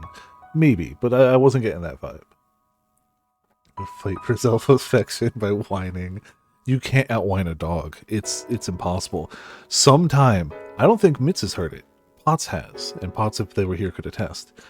Kai, the big honking German Shepherd we have here, whines like a human man. Like, he has the most whiny whine to ever whine, and he whines at everything. Is he happy? He whines. Is he sad? He whines. Is he in trouble? He whines. Is he having the best day of his life? He whines. I'll have to record it sometime and post that. Because, like, he does it, but he does it, like, sporadic. Well, honestly, I could just, next time they're about to go for a walk, I could just be ready. Because, like, you take the collar off the wall, and he just starts whining at you. But it's like an excited whine. I'll have to find a good moment for it. Lately, they've been going to the park when I'm still at work, so I wouldn't have a chance then. But if nothing else, over the weekend, I should probably be able to. I'll find a time. Don't worry, I'll find a time. Darling. But it's really funny seeing a giant dog like that just sent a shiver down my spine, though not an unpleasant one. Glad to have you. It's my partner.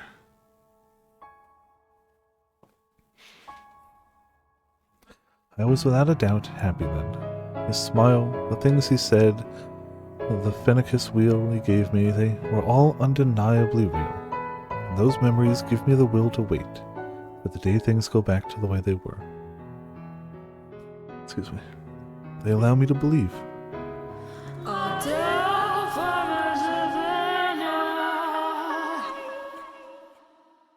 Yeah, what they said. I was like, that was so shockingly loud. I was like, oh, somebody did a sound effect command. Wait, that's not a sound effect we have. This is something that actually happened to another maid. She heard a sound in the middle of the night, a sound like dripping water. At first, she thought it was raining, so she looked through the window, and there wasn't a cloud in the sky to cover the stars. Vocal scene transitions, yeah. Need that as a... No, why?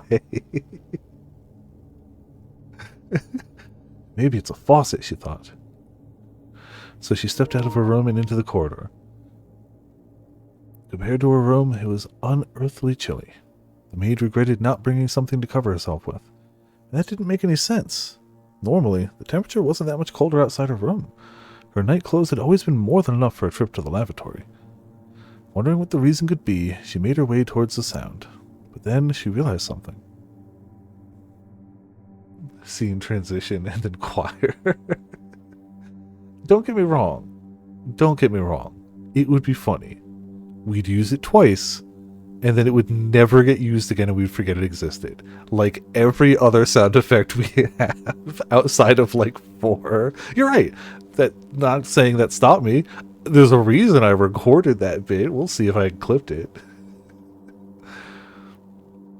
There were no faucets in the direction she was going. Rather, she was headed towards a hall. The mansion where she served had many halls, but this one was off in a far corner of the house, the least used hall of them all. It had a high roof, but not a lot of space, so it was difficult to make good use of. It also had a somewhat heavy air to it. Very curious room. It was the kind of place you might assign someone to clean as part of their hazing. Anyway, when the maid realized the sound was coming from that particular hall, she, as you might expect, let out an uncomfortable sigh. But there might be a leak, and having noticed, she couldn't simply ignore it, you know? So, as much as she hesitated, she pushed open the doors to the hall. There was nobody there, and it didn't look like anything was leaking either. There were no puddles or water stains anywhere to be found, but she could still hear the sound, drip, drip, getting louder and louder. Slowly, stepping further into the room, looking left, then right, then left again, she searched for the source of the sound, coming to a stop in the center of the hall. More Umineko flashbacks. I'm going to play Umineko, and it's going to be like, wow, this really ripped off Fata Morgana, didn't it? Honestly, see, now that I've played Fata Morgana, I don't have to play Umineko, right? It's, you know, I'm getting the Spark Notes version here anyway. She stood there still, quiet. She stood there still, quiet, and then a chilly spot in the nape of her neck. With a little yelp, she reached back to feel her neck, but it wasn't wet. Confused, she slowly, warily tilted her head backwards. Shaft head tilt. and there hung a bloody skeleton from the ceiling. Gah! That's Rich. Amazing. Oh my god, you scream like a little girl.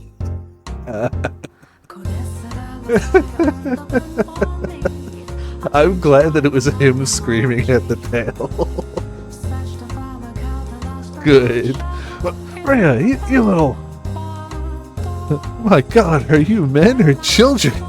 This is my house, and I'd rather you didn't talk about it like that. Whose words were those again? Shut your mouth. How do you know about that? Were you eavesdropping? And another thing, I do not care for the sort of stupid, fantastical tales you women so love to pass around. Because they scare you.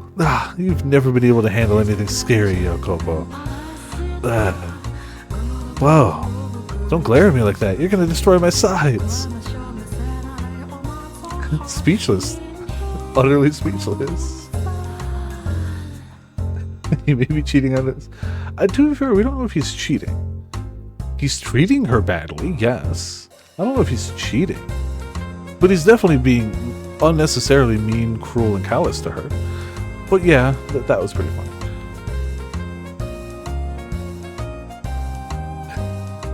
So, did you come here for the sole purpose of telling me that cheap tripe? Acting tough after the fact just makes you look twice as much of a wuss. Ooh.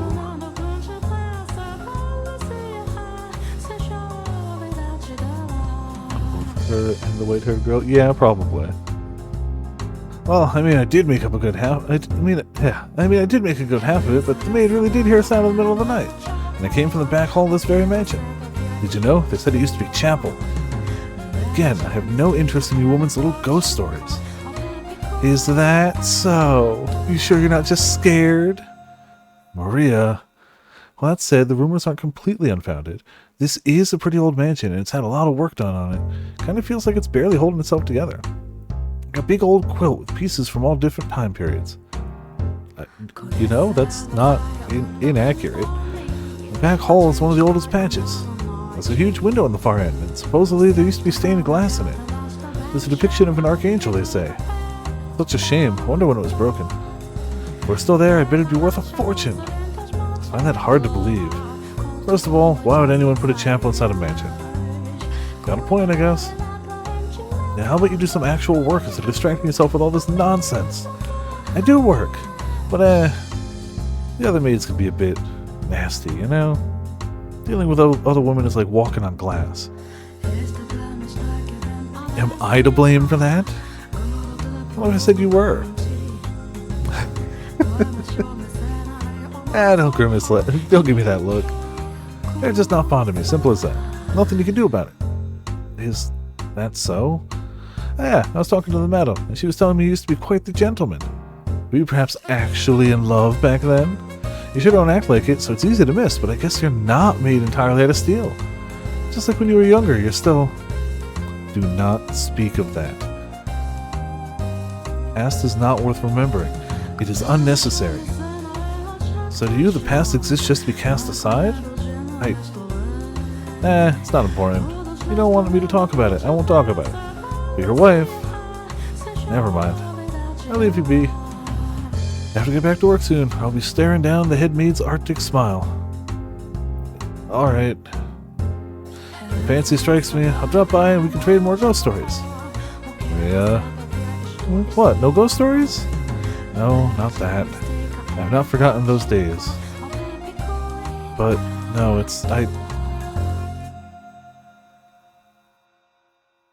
I'll be off then. Alright. If the fancy strikes you, drop by and we can trade something other than ghost stories. What did I tell you? I'll consider it. Goodbye.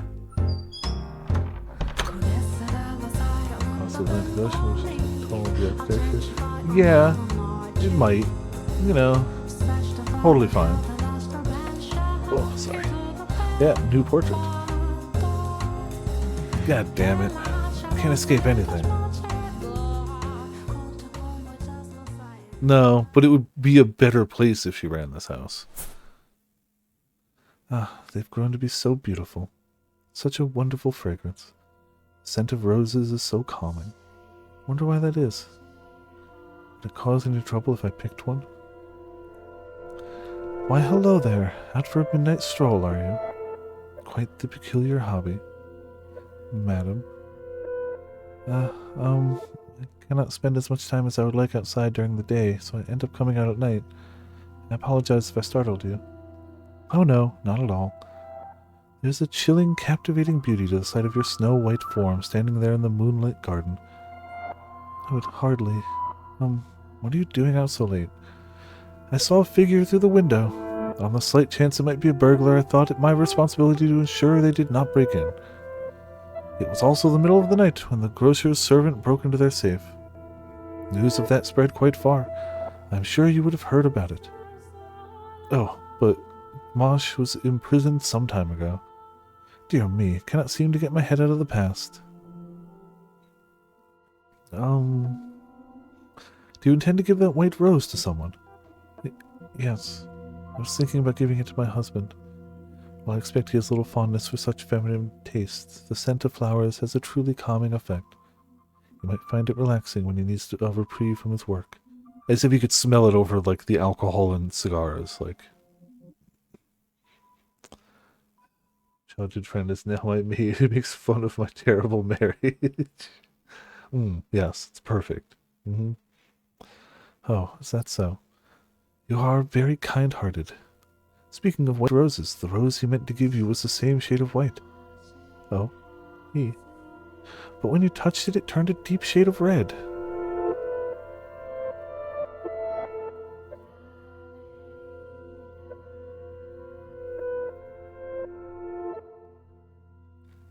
There was but a single white rose in the garden, so he was unable to give it to you as he had wished.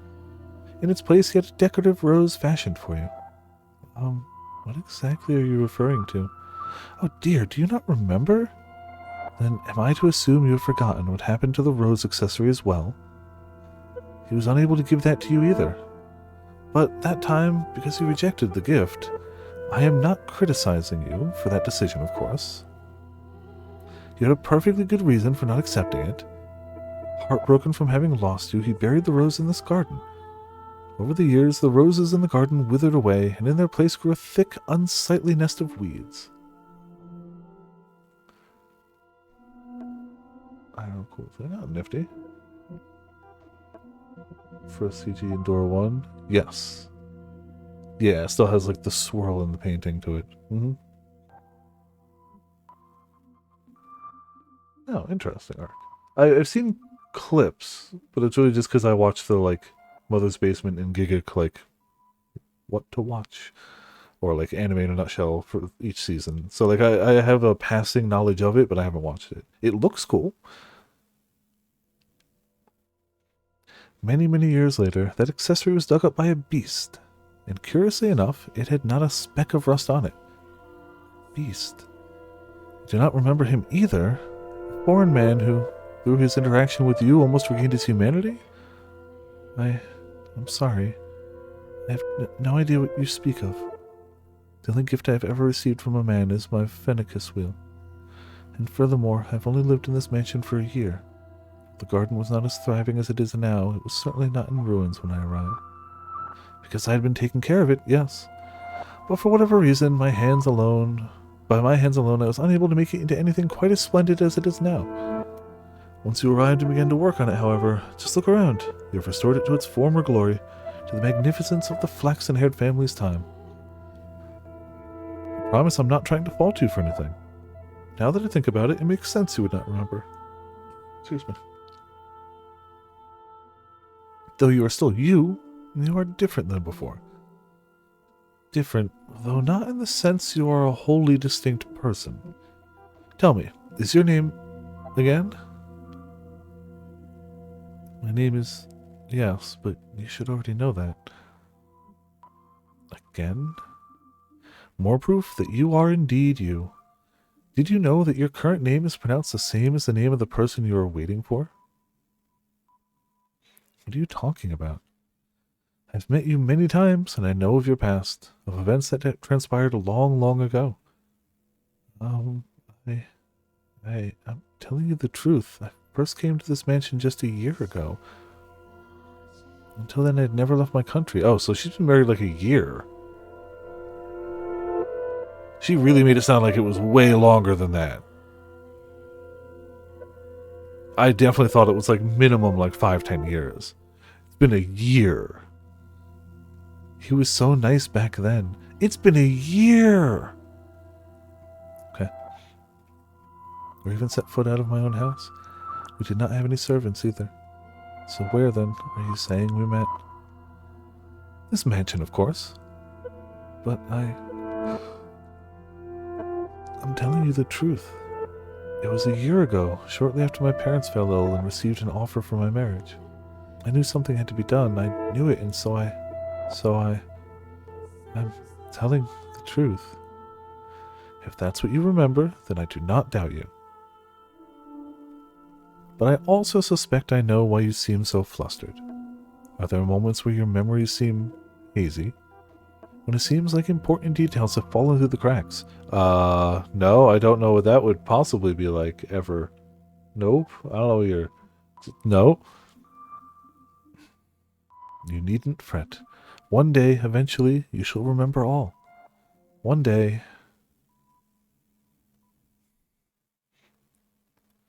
longing for the good times. I know, that's, You saw white hair. True, yes. What the hell is this? A white rose? Did she leave this here? Flower. What does she think she's doing? Is she trying to aggravate me?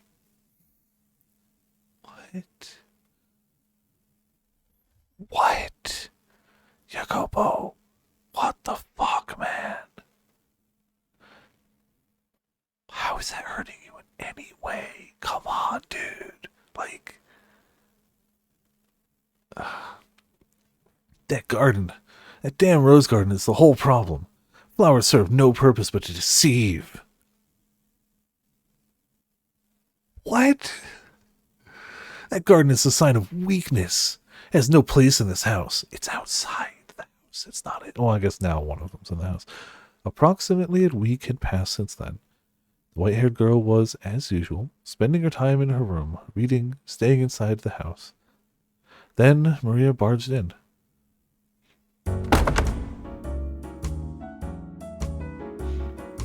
I mean, I don't know. It's definitely not an impossibility that we as the master of the house are the white-haired girl. But I also feel like... I don't know. She is... Well, she does seem to be around a lot, for sure. She never seems to be in any position of power in the house. Very anti-power at any given time. And at no point is she ever, at least at the points we've seen, ever referred to as the master of the house. She always kinda serves the master of the house in a much less formal way than the maid does. I'm not saying it's impossible. It's just not the vibes I'm getting so far. But and also, yes, he would absolutely kick a box of kittens, especially if his wife brought him the box. Mm-hmm. Madam! Oh my, you're out of breath. What happened? What happened is we have a big problem. The garden, the rose garden. The garden? All the roses you put so much love and care into growing are being chopped down. We'll lose them all if we don't hurry. Upon hearing the news, the white-haired girl dashed from her room and towards the garden, with Maria following close behind. When she arrived, she saw a dozen or so sweet, rugged men at work, the Jacopo shouting orders. The men clearly had no concept of how much a single flower was worth, no concern whatsoever for their beauty, but they mercilessly, thoughtlessly hacked away at the shrubs like they were naught but weeds.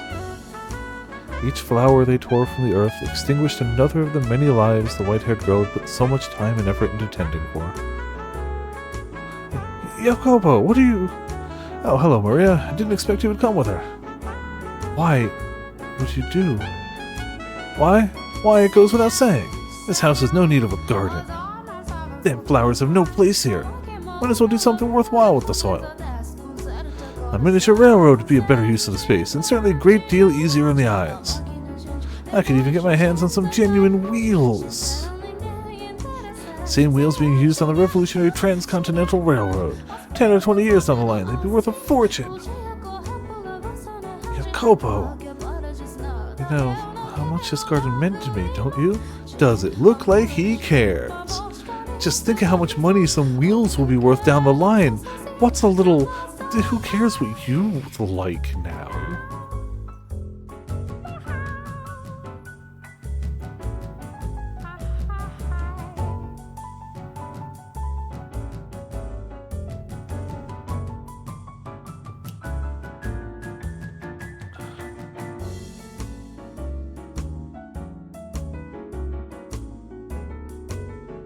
Oh, there we go. I just remembered what the song was I was going to post earlier. It's all the railroad talk, honestly. I'll pop it in music, because of course.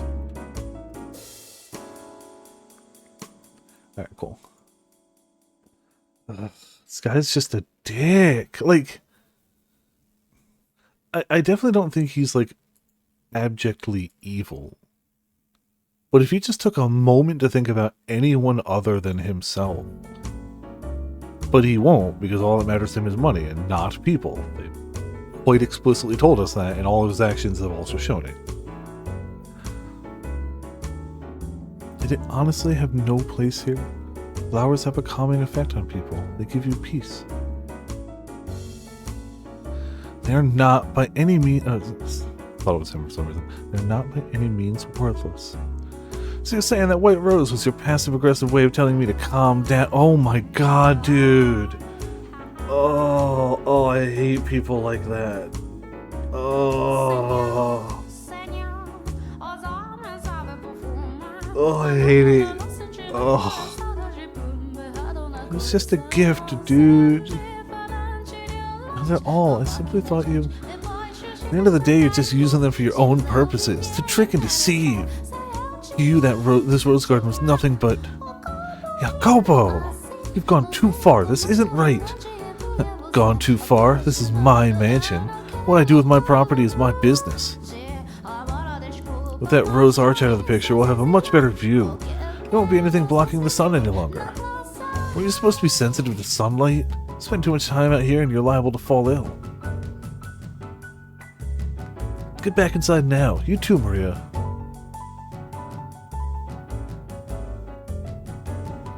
There is no hedgehog, but he is the shadow. For sure. It's a Reddit mod. Oh, I missed that too. But yeah. The lady hat, yeah. Poor thing. Though she did not say a word, was surely thinking, are you truly that determined to rob me of my sanctuary? The words twirled around in her head, unable to make the final journey to her lips.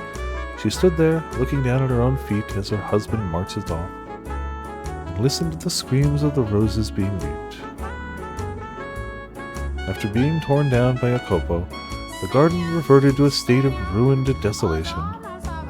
A shame, after all the work that went into restoring it to the beauty it had under the flaxen-haired family. And as Jacopo had said, in its place went scraps of metal, crane wheels, prototype models, carbon rods. These items may have had value for him, but I certainly do not think it was worth robbing his wife of a place that made her feel comfortable, just so he could store them here. Besides, I was rather fond of the rose garden myself. The roses seemed to evoke a sense of nostalgia in me. I felt as though somewhere far beyond the edge of my memories, I had seen another garden of roses, modest though it may have been. But I cannot remember when it was. She is definitely meowing. Does that come as a surprise to you? I am quite sure there are periods in the mansion's history of which I am not aware. But in any case, Jacopo had caused many people great pain in order to repurpose that garden for himself. And he continued to walk all over his wife. Yeah, like he was going to change and revert back to the almost nice he was when they started married. Yeah. Whenever she tried to do something kind for him, he would brush her off saying, "That's not your place." He paid no mind whatsoever to the looks of dejection that rose to her face each time he rejected her. I was beginning to wonder if anything she had to say about the man he had been a year earlier was actually true. Can't believe it was a year. And if it was true, could a person really go through such a drastic change of heart in such a short time? What do you think, Master? No, I've spoken enough about me already. I seem to be talking a lot about myself this time, but that is hardly appropriate behavior for a maid. Now, let us return to our tale. That evening, the white-haired girl sat in her room staring sorrowfully at her abacus wheel. A small mirror before her, she tried spinning the paper disc, but it was just not the same as before. Her husband was not there at her side, and even more critically, there was not a smile on her face. And she heard a faint knock on her door. Who is it? It's me, madam, it's me. May I come in? Oh, Maria. Of course, come in. What are you doing here at this time of night? I was just wondering how you were doing. Should I have left you alone? Oh, it's no trouble at all. I'm always glad to have you. You're making me blush, madam. I got the feeling you were a little down in the dumps. So I'm not here because I need to be. It just kinda ended up here, I guess. Maria. Sorry, I'm not making any sense. I could be a bit of a busybody, you know? Trouble with boundaries, I guess. Never been able to fix that. Oh no, I don't consider you intrusive at all. I cannot count how many times your bright smile and cheerful energy have shone a light on me when things were dark. If I didn't have you, I would have given up already. You seem to see right through me. Even now, you are exactly right. I'm feeling a little dispirited. The garden was an even bigger life raft than I thought. Perhaps I'm being overly dramatic, but the roses were almost like children to me. I get it, I do. Put your heart and soul into tending that garden. It was obvious how much you love them. Of course, it's gonna hurt watching a bunch of men stomp all over your flowers when you cared for them, like your own children. Now I know I said this once already, but you don't need to force yourself to put up with him, really. You don't have to bend to his will just because you're a woman. You can survive without him. Anytime you want to walk away, that's your choice. I mean, I'd sure be lonely if you left, madam, but your happiness is more important than any of that. So, you know. Thank you, Maria. Singing with me.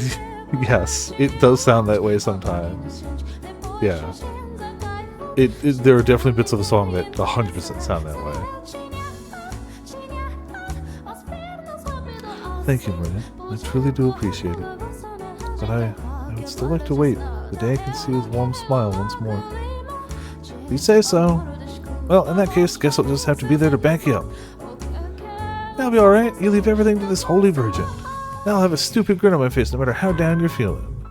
Yeah, meow. Meow. Cat jazz. Yeah. This is... Yeah.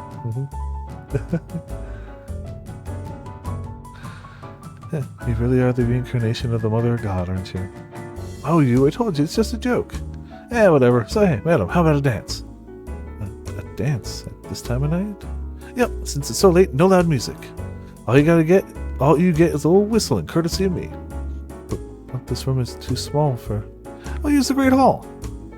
Wouldn't that put us in everyone's way? You would probably complain about the noise, too. Don't need to worry. Jacopo's out inspecting some factory or something today. After that, he's got a meeting, so he'll be staying the night elsewhere. The rest of the maids are in their rooms chatting away. No one will notice. Where I come from, we dance all the time. We take eat, drink, and be merry to heart. No food or drink for us, but we absolutely can dance. Dancing's a great way to forget all your cares. I'm not much of a dancer. Yeah, the living cat.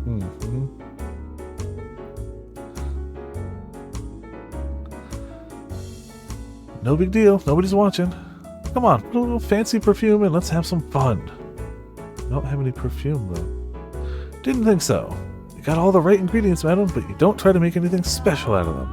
You have so much potential, but not even a decent-sized wardrobe. At the very least, you should wear some perfume. Which is why, ta-da, I brought some with me. The maids are in love with this stuff. It's a big hit with women all over the country. The base is vanilla and it's got several other fragrances mixed in. Give it a try. It smells divine. But Maria, Come on, what's the harm? Just a little splash on your wrist like so. What do you think? You're right. It smells wonderful. Doesn't it? So you like it? Yes, very much so. Excellent. Now, off we go to the Great Hall. Are we really going to dance? You bet your butt we are! It's not healthy to hole yourself up in your room all day.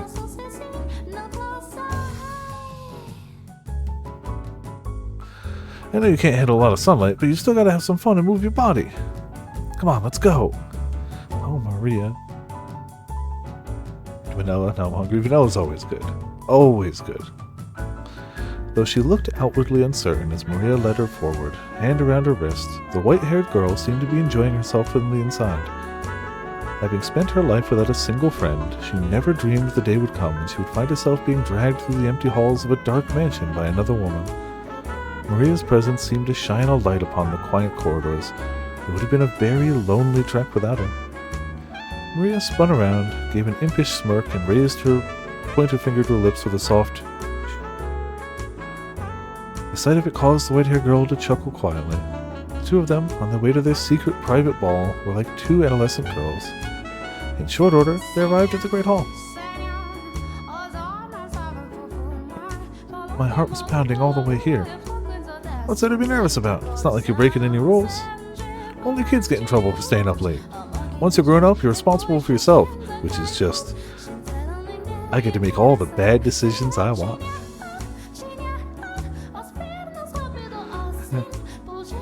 I will say, though, that it seems rather odd for two women to dance together. Oh, you're having a good time? What does it matter what's between your legs?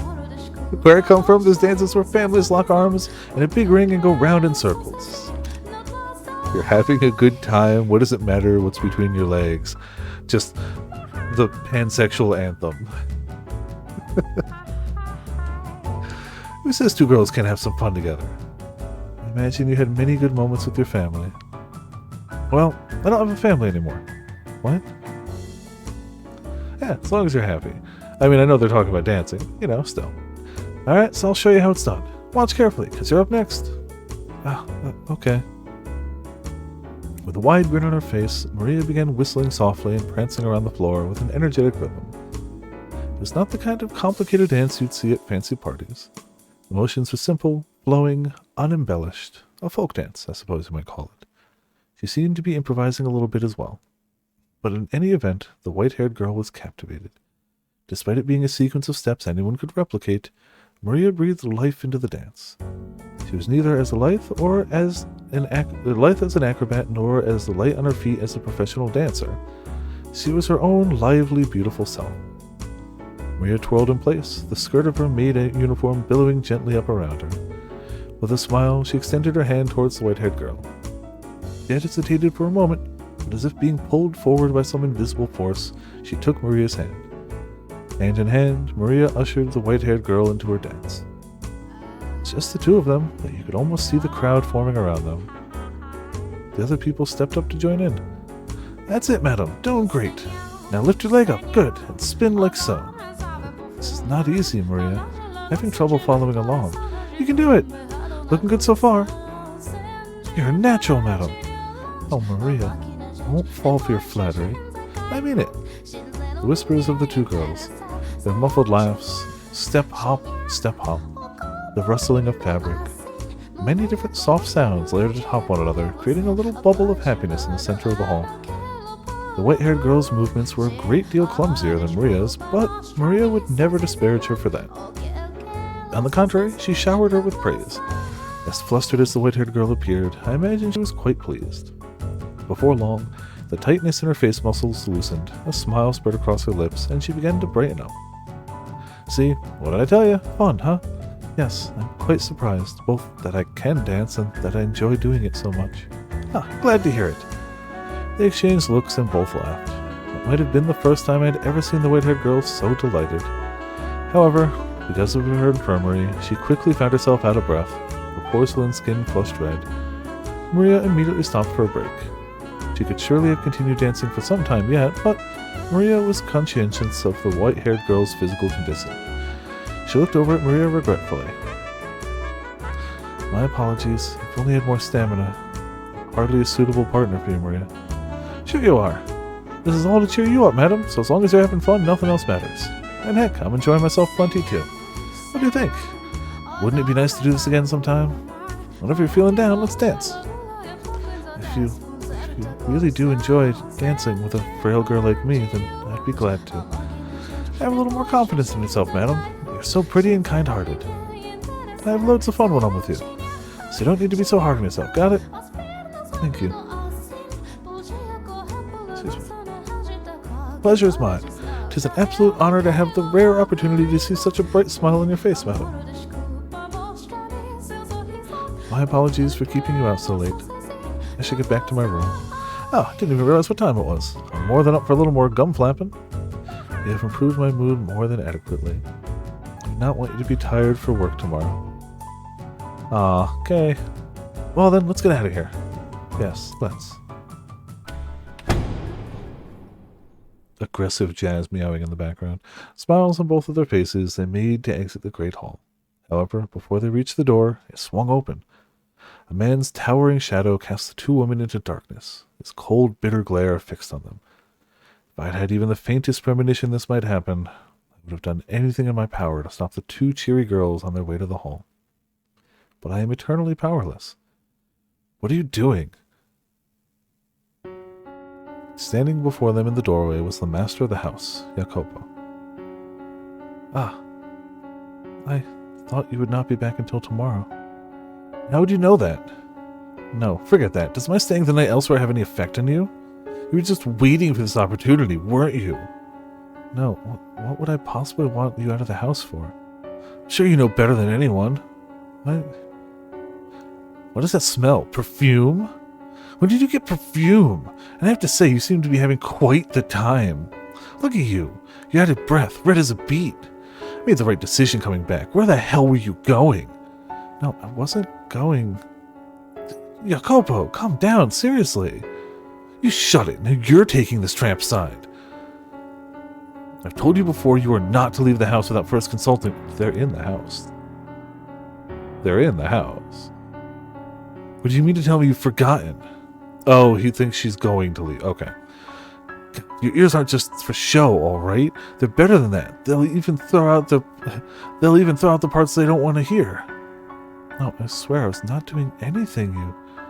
Silence. I have no interest in your excuses. You're always watching from the shadows, observing, trying to step on anyone's toes, because you don't let her join.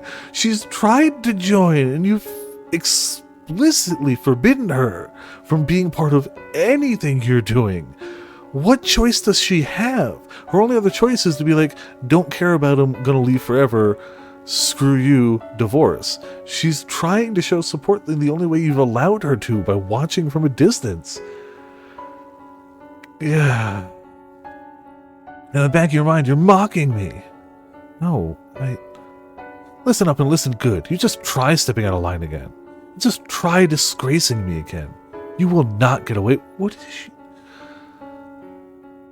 For the love of God. Get back to your room now. You too, Maria. Alright. What is this sickeningly sweet smell? How utterly infuriating. It'll take forever to get this off of me. I always thought you had at least some sense of taste. Wow. Man doesn't even like the smell of vanilla perfume. Can't stand it. Okay, sure. He's infuriated at the smell of vanilla perfume. Why did he have to disparage her so? What did she do wrong? What did she do to deserve that? She did nothing whatsoever wrong. She deserved none of the ridicule he showered her with. However, she was not a strong-willed woman. She did not have the courage to retort to the man yelling at her. And neither did Maria, it seemed. Without another word, they both scrambled out of the great hall, away from Jacopo. The white-haired girl was a painfully miserable sight to behold.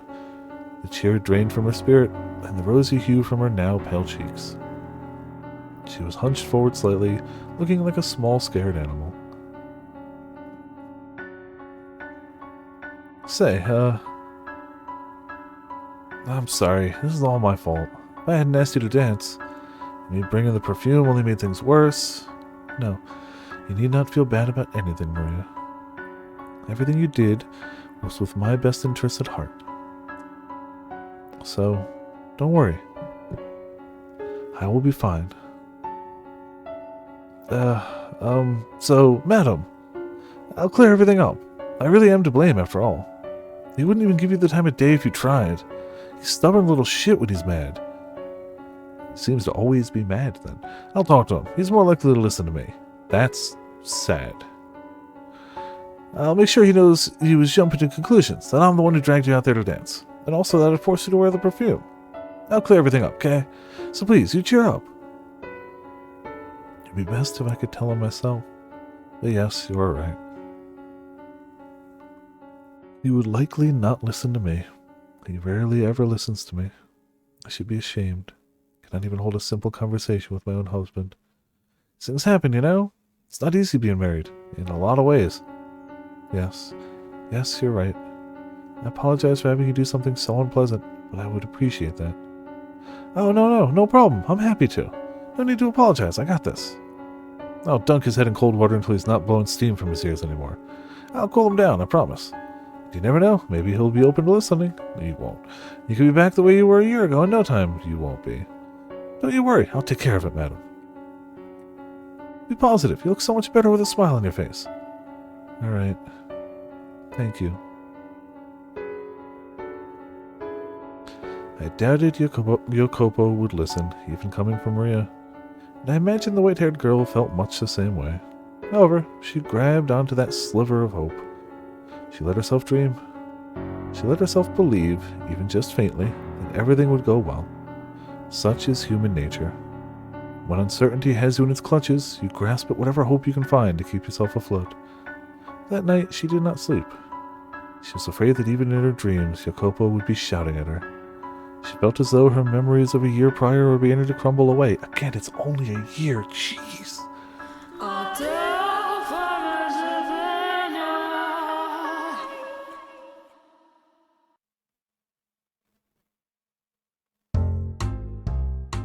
Cool. The next morning, Jacopo stood alone in the den by the billiards table.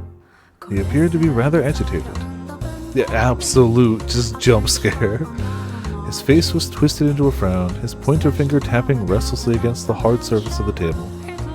Evidently, no longer able to stay in one place, he paced a circle around the table, then swiped up a rack and cue, setting up a game of 9-ball.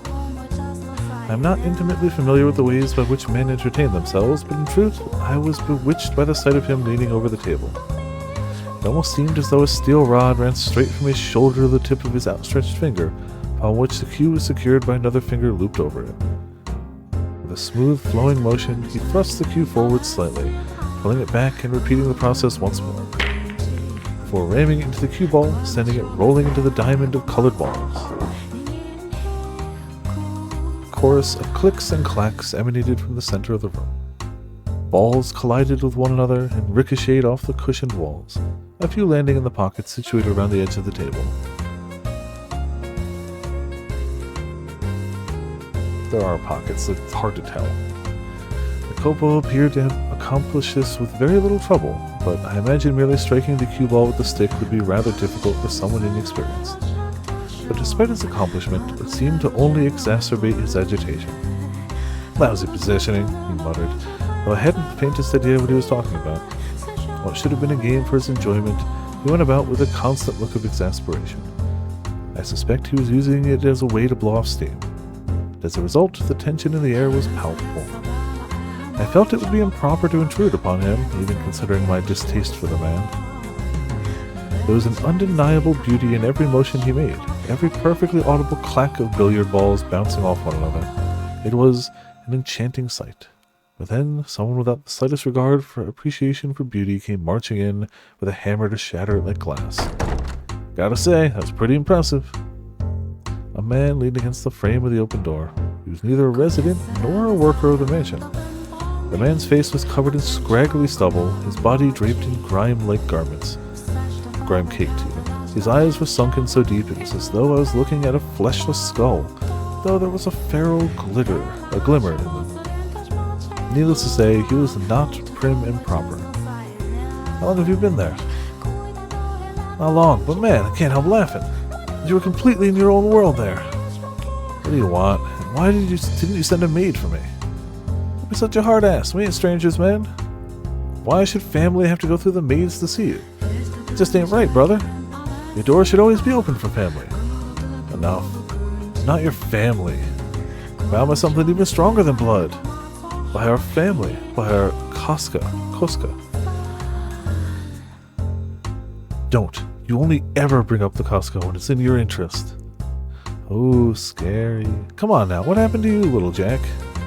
Where the little boy who used to call me Uncle Tommy go? Don't you dare use a godforsaken name. Get the hell out of my sight. What God's name are you doing here? The man hailed from the same country as Jacopo. They had a peculiar relationship. Though they were not blood related, he referred to Jacopo as family. They came from a sunny island in the Mediterranean Sea, a place of many unique customs, and an entire underground society.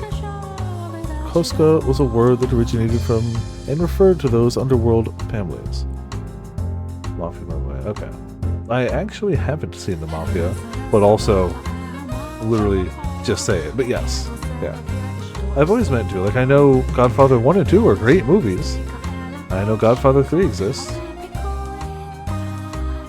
But I've never actually sat down and watched one. It'll be another 30 or so years before organizations like theirs received much public attention. At the time, they were not widely known. Just a short step into the future, and they would grow so powerful, the very mention of them would send a chill throughout the room. Hey now, that's no way to talk to a fellow Berzazzi. You're on the shortlist to become the next Capo Familia. We respect our brothers. That's how we operate. I can go home and say you threw me out of your house. How do you think those rumors to spread? Soon-to-be Capo Familia wouldn't even listen to a little request. Very much doubt anything you said could damage my reputation. I ain't been exiled yet. So long as I'm still one of them, they won't ignore me. Ah, that's some mighty fine-looking whiskey you got there. Don't mind if I do. Nothing here is for you to drink. Booze is my lifeblood, man. Oh, fair. No love for a brother? You worthless leech. Surely won't be long before you find yourself in exile. You're lucky enough to get off the hook with just exile, that is. Child could snap that scrawny neck of yours. I'm gonna go. I'd rather go tied up, tortured for days, covered in tiny little cuts from head to toe. No, disagree. Hard disagree, in fact. You sick bastard. You disgust me. Call me a carnal adventurer. I despise the mundane. Last thing I want is to go out like a wet fart. Is this what you came for? To waste my time with your insipid nonsense? Oh, hardly. Surely you have an idea what I'm here for. I'm here for the insipid poison. And how much I need? You damn maggot. Worthless leech, a sick bastard, and a damn maggot.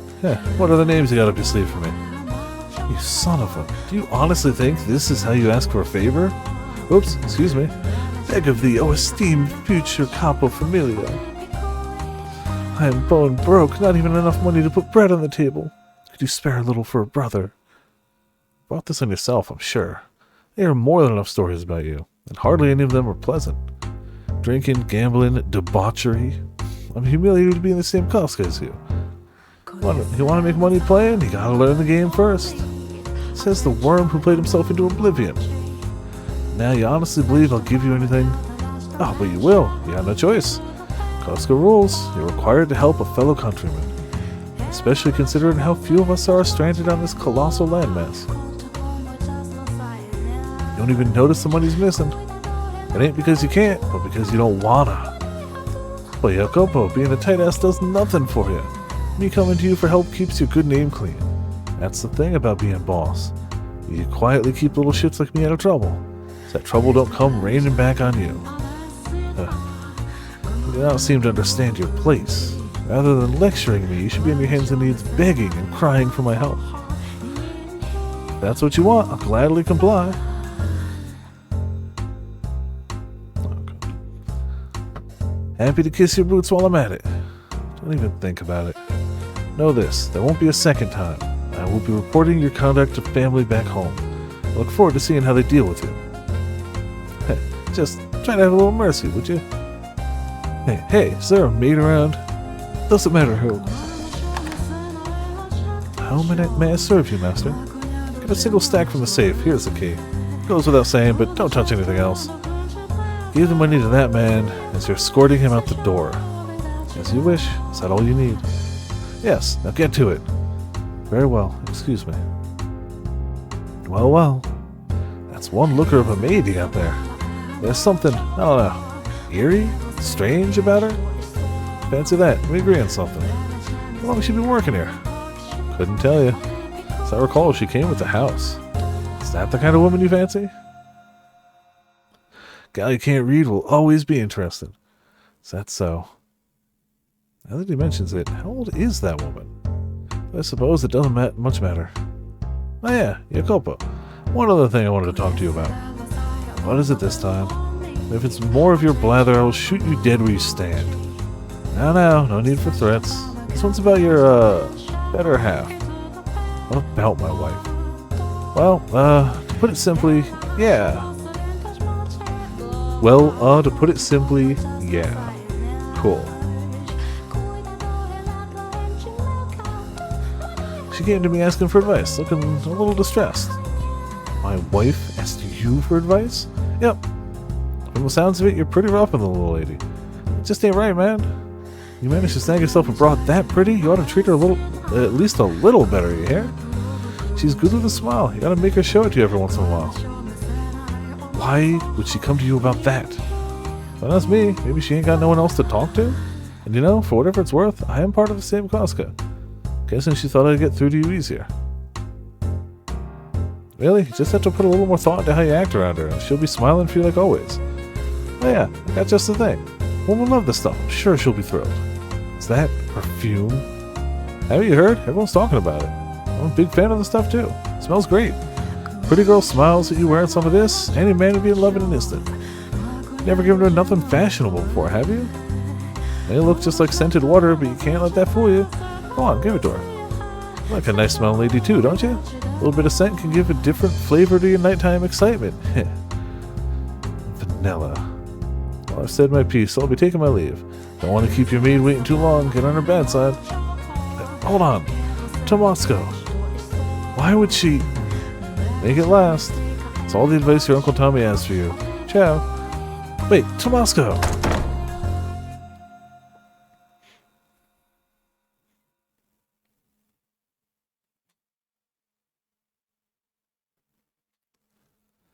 Couldn't go after him. It would be a simple task to catch him, grab him by the neck, make him tell me. Tell me where he spoke with her, unless she told him. But why? Why will my legs not move? Asking for advice. Fashionable perfume. Her smile.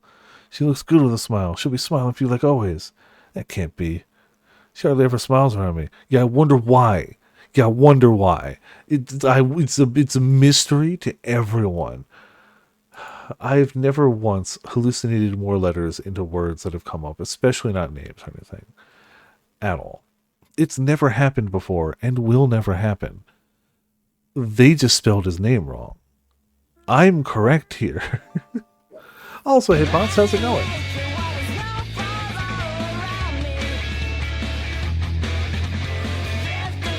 Also, thank you for continuing your jail time from... Oh, a new thing! Wow, we're 361 gold? You caught a rare... That says pink, but that looks purple. You caught a rare purple rubber ducky. So, you know... Bodies. 2 of them. Oh. I don't remember what case.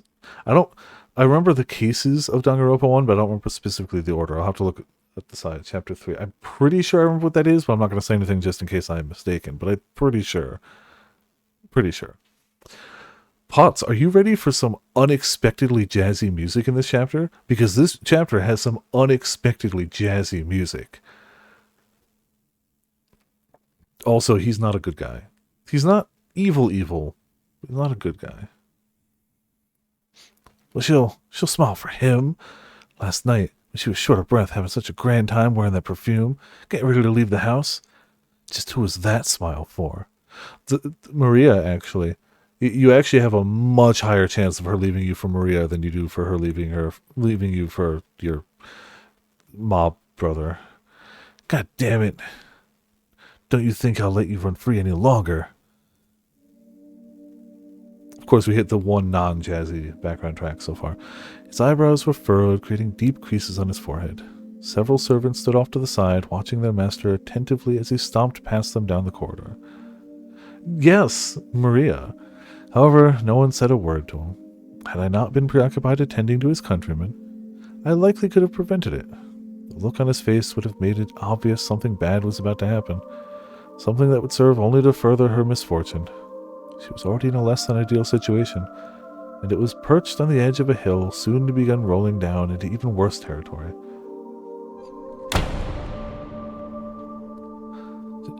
Jacopo, what's the matter? If you wanted to visit, you could have said something rather than coming in without knocking. Is that really necessary? Pardon? Oh. Is there something you so desperately want to keep from me that I must knock before entering? That I should have to let you know in advance that I'm coming? What? What are you... Well, is there?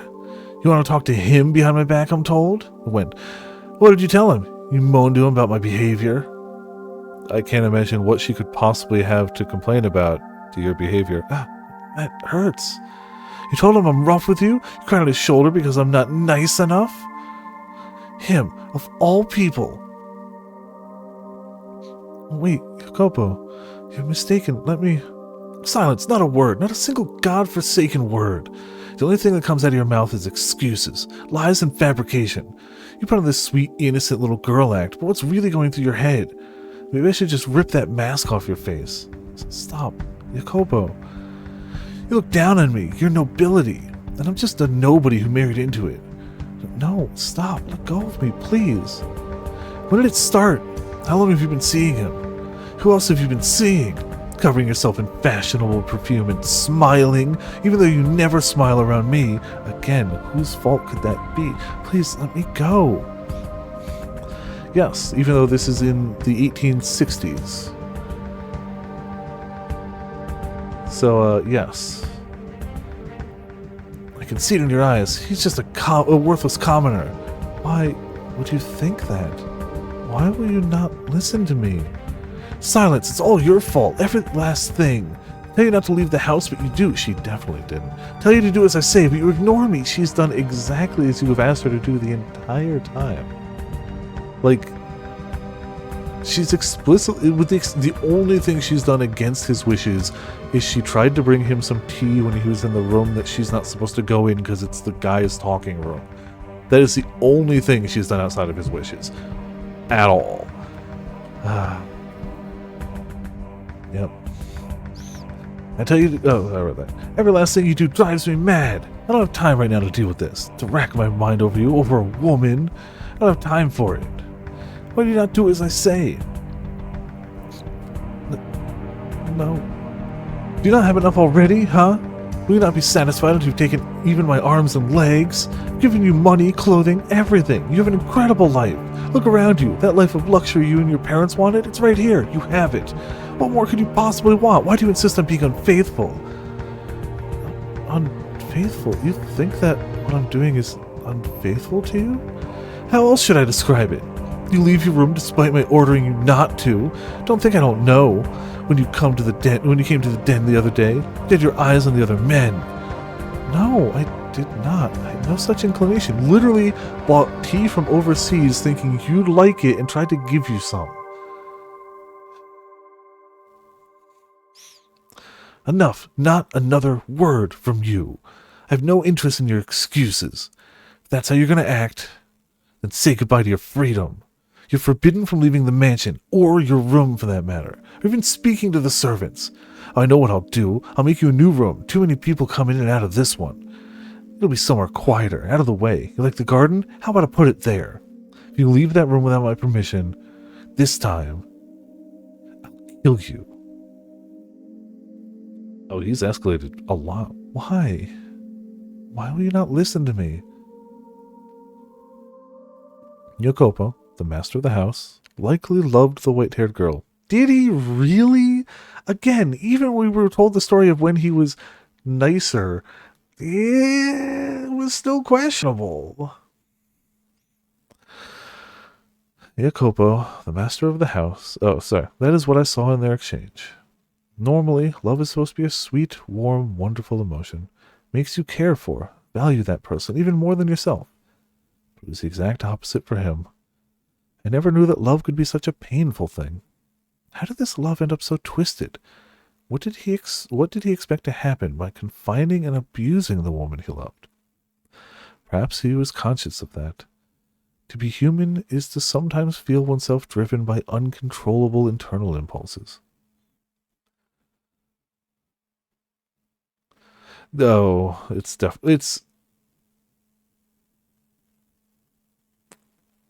he I feel like if anything he loves money, power, and possessions. She tangentially gives him power because she's of noble blood. If she runs off with someone else, he is left without that inherent power. And he does love power. He loves what she can do for him, not her. And since he only views her as not even an object, she's not even an object to him, she's just a means to power, he fears losing that. Fear might be an understatement in this case. A few days later, Jacopo dragged the white-haired girl from her chamber and led her outside. The garden she had once loved was now a thing of the past. It had become a dreary space, nary a rose in sight, and being taken there did nothing to improve her mood, only saddened her further. I promised Potts cat jazz, and we just have depression. Sorry. We knew depression was going to happen, but I expected depression with cat jazz. The cold gray pile of metal freckling the barren earth seemed to mock her. Her husband led her, the lady of the house, to a shed that had been repurposed into a Spartan living area. She begged and pleaded, but Jacopo would not have it. He shoved her into the sad little shack and locked the door. Are we going to get a jump scare? Oh, it's silent this time. Oh.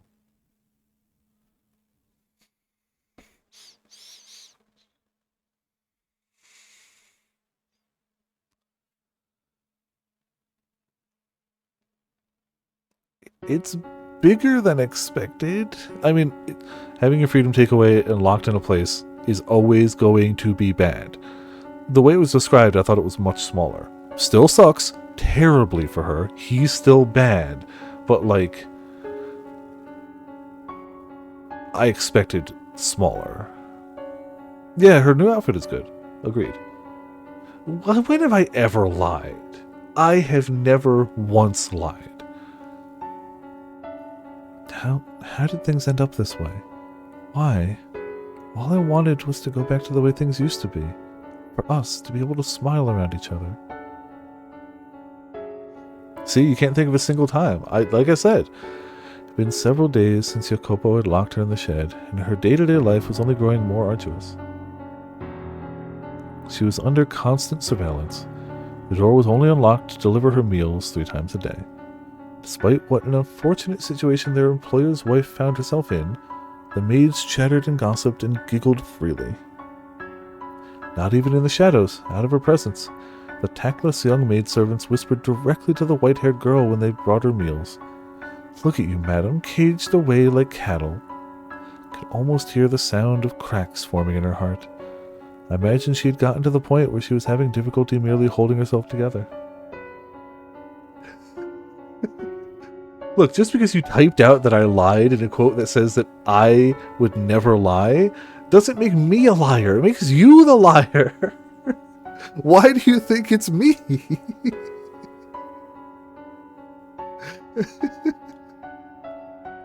Just say it. That's not proof. That's not proof. Yeah, you typed that before. It's fine. Cat jazz repellent. Ah, gotcha. Mm-hmm. She had done nothing wrong, and yet she was forced to live this life of insults and mockery. Also, Potts, they are correct. The white-haired girl has done nothing wrong. Ever. We're in 3 timelines so far, and the white-haired girl has done nothing wrong. That is hard truth. Potts scared the jazz cat girl away of ridicule. The only reason her tenuously held together spirit did not completely shatter was because she still had her one and only ally. The maid Maria volunteered to attend to the white-haired girl. Maria took over the duty of delivering her 3 meals, meaning the other maid stopped coming by. Not a problem per se, just somebody who scares away jazz cats. And that relieved the white-haired girl's mental and emotional stress considerably. Maria became her sole conversation partner, her sole companion. She did not leave as soon as meals were finished, instead remaining in the shed with the white-haired girl for some time.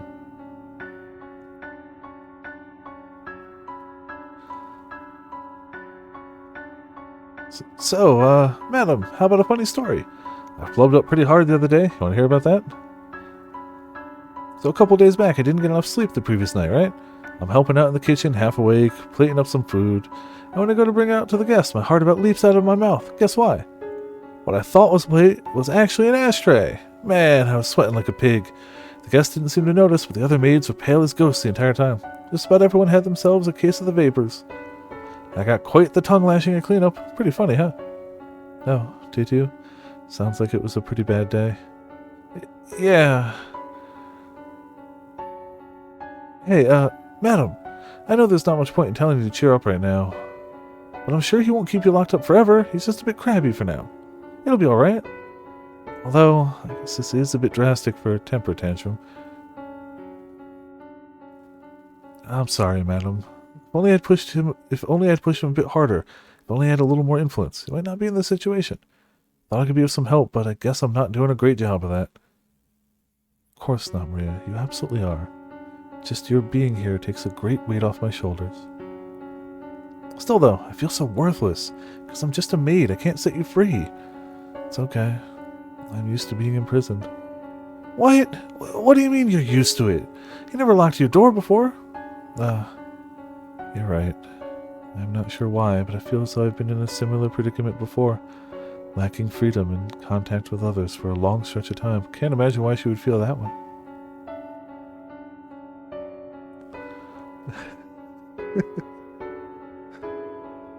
I'm sure it's simply the exhaustion getting to you, madam. No one should ever be used to living like this. Yes, I agree. And I pray things go back to the way they were soon.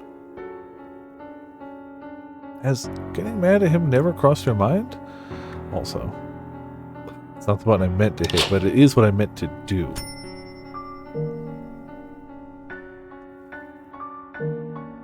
I just realized I haven't saved in a while, so.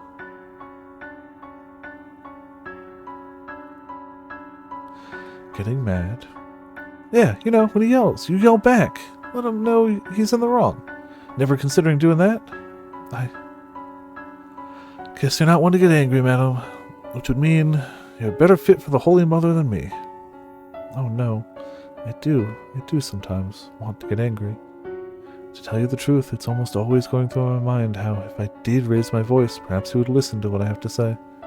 When I'm standing there in front of him and he starts shouting at me, I freeze up and end up not saying a word.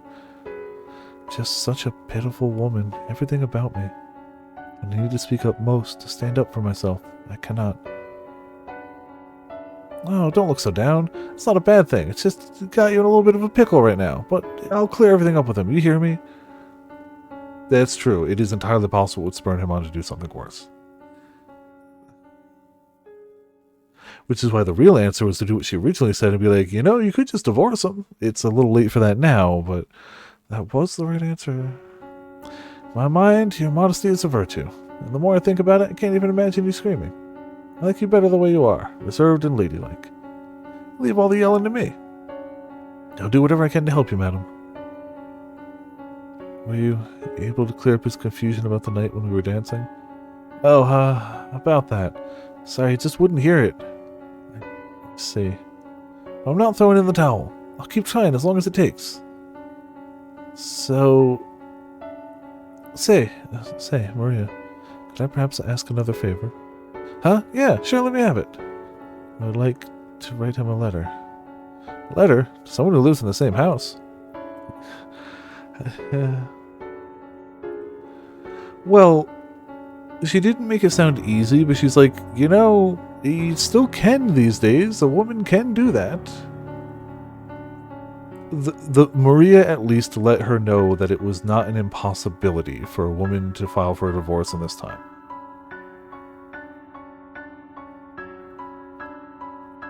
She didn't make it sound that way. She made it sound like it was actually something that she, at least that Maria believed could happen. I'm no expert on the 1800s, sounds dubious to me, but at least Maria believed it was a possibility. And I don't think she was talking about murder. Even now she's not talking about murdering the guy, when, you know, it wouldn't be out of place to float the idea. So, yeah. As things stand, I cannot simply go visit him on a whim.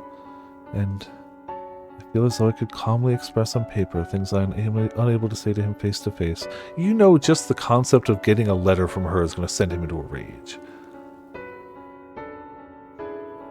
Courthouse. Yeah, true. But she's from a noble family and he's got money, so they have more the means to at least try that. And we don't know what state they're in. But we know the pizza's not good and they don't serve spaghetti at the pizzeria, so they're not in New York. Other than that, we don't know at all where. We know they're in America, but we don't know what state. I suspect I might have more luck that way. He definitely won't, but... I also believe he would be more likely to maintain his composure reading my thoughts in a letter than hearing them from my mouth. With it, I can clear up all the confusion, and things can go back to the way they were. Man, all she wants is for that fleeting moment of happiness when he was less trash to her than in Minnesota. They have to be. A letter, huh? Interesting. I'll write the letter, which I would like you to deliver to him. May I ask that of you? Absolutely, not a problem. Thank you, Maria. You are the only person I can count on, and I mean that.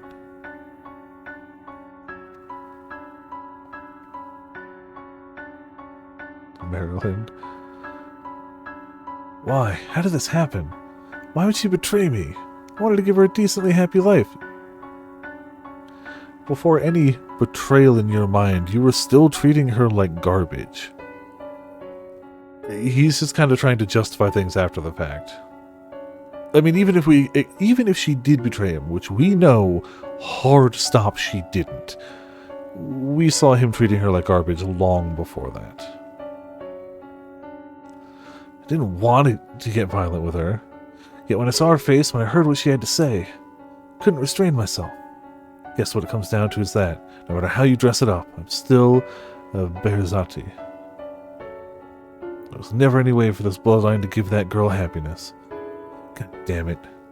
Why am I fretting over this nonsense? And I'm supposed to be the future head, huh?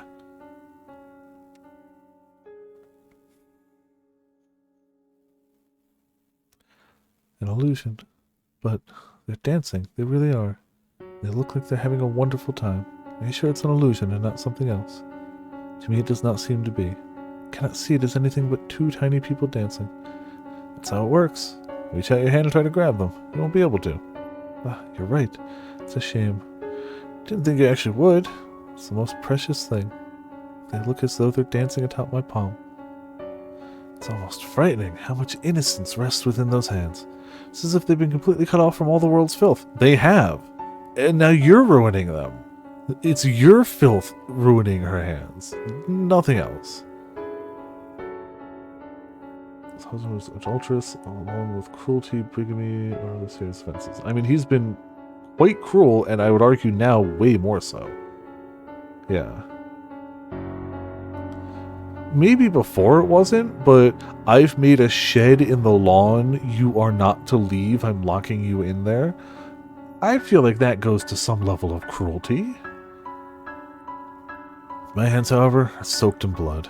I feel that bringing her into my world may taint her. Am I capable of protecting this woman's purity? And all she wanted from you was the occasional smile and to accept the gifts she's giving you. She didn't even want a gift from you. She wanted to bring you tea or a flower and for you to go, wow, that's really nice. Thank you, dear. If he had said those words, she'd be beaming for weeks. Instead, he threw shit at her and, like...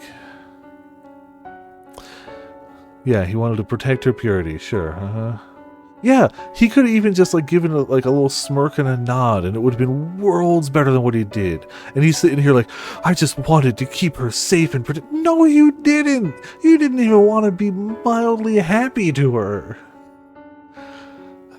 And yet, as I watched her so joyously playing, I felt as though I'd gotten close to her.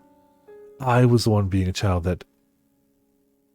Yes, yes, yes, yes, yes, yes, yes. That day and every day. All days. Yes, yes, yes, yes. Jacopo, it's me, Maria. Is it alright if I come in?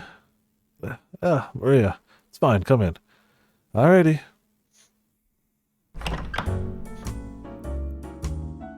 Color me surprised. I didn't think you'd let me in. Have I ever denied you access to my room? Nope, you've been looking pretty glum lately. I've never exactly been a cheery man. True enough. I know you told me before not to talk about your wife, but I'm going to stick my nose where it doesn't belong today. There's been a lot of chatter among the maids lately about you getting rough with her. I mean, you got the poor thing locked up in a shed outside. You're not leaving the best impression on anyone. I'm here to box my ears. I don't know, 50-50? The other half is, I'm concerned about you. I know you're not the kind of man to threaten someone without a good reason. You're not. Oh, hey, it's cat jazz. It's definitely, like, chaos language, but she definitely sounds like she's meowing occasionally. Like, definitely. I thought you were friends with her. I am. And it hurts seeing her in so much pain. Why has that not changed the way you act around me? It's like, I would think you'd be scorning me with the rest of the maids. Well, I see how it is. You don't trust me. And we've known each other for so long. Oh yeah, the music goes so hard. There's like 2 jazzy tracks in this chapter so far that go way harder than I thought they would. As if I should be surprised after the first 2 chapters. I think it's catchy, right? It's good. This isn't a question of whose side I'm on. You're in pain too, I can see that. You've always bottled things up, kept them hidden. You're too proud to rely on others. You should probably vent to someone before it reaches the point where you no longer can. Say, Jacopo.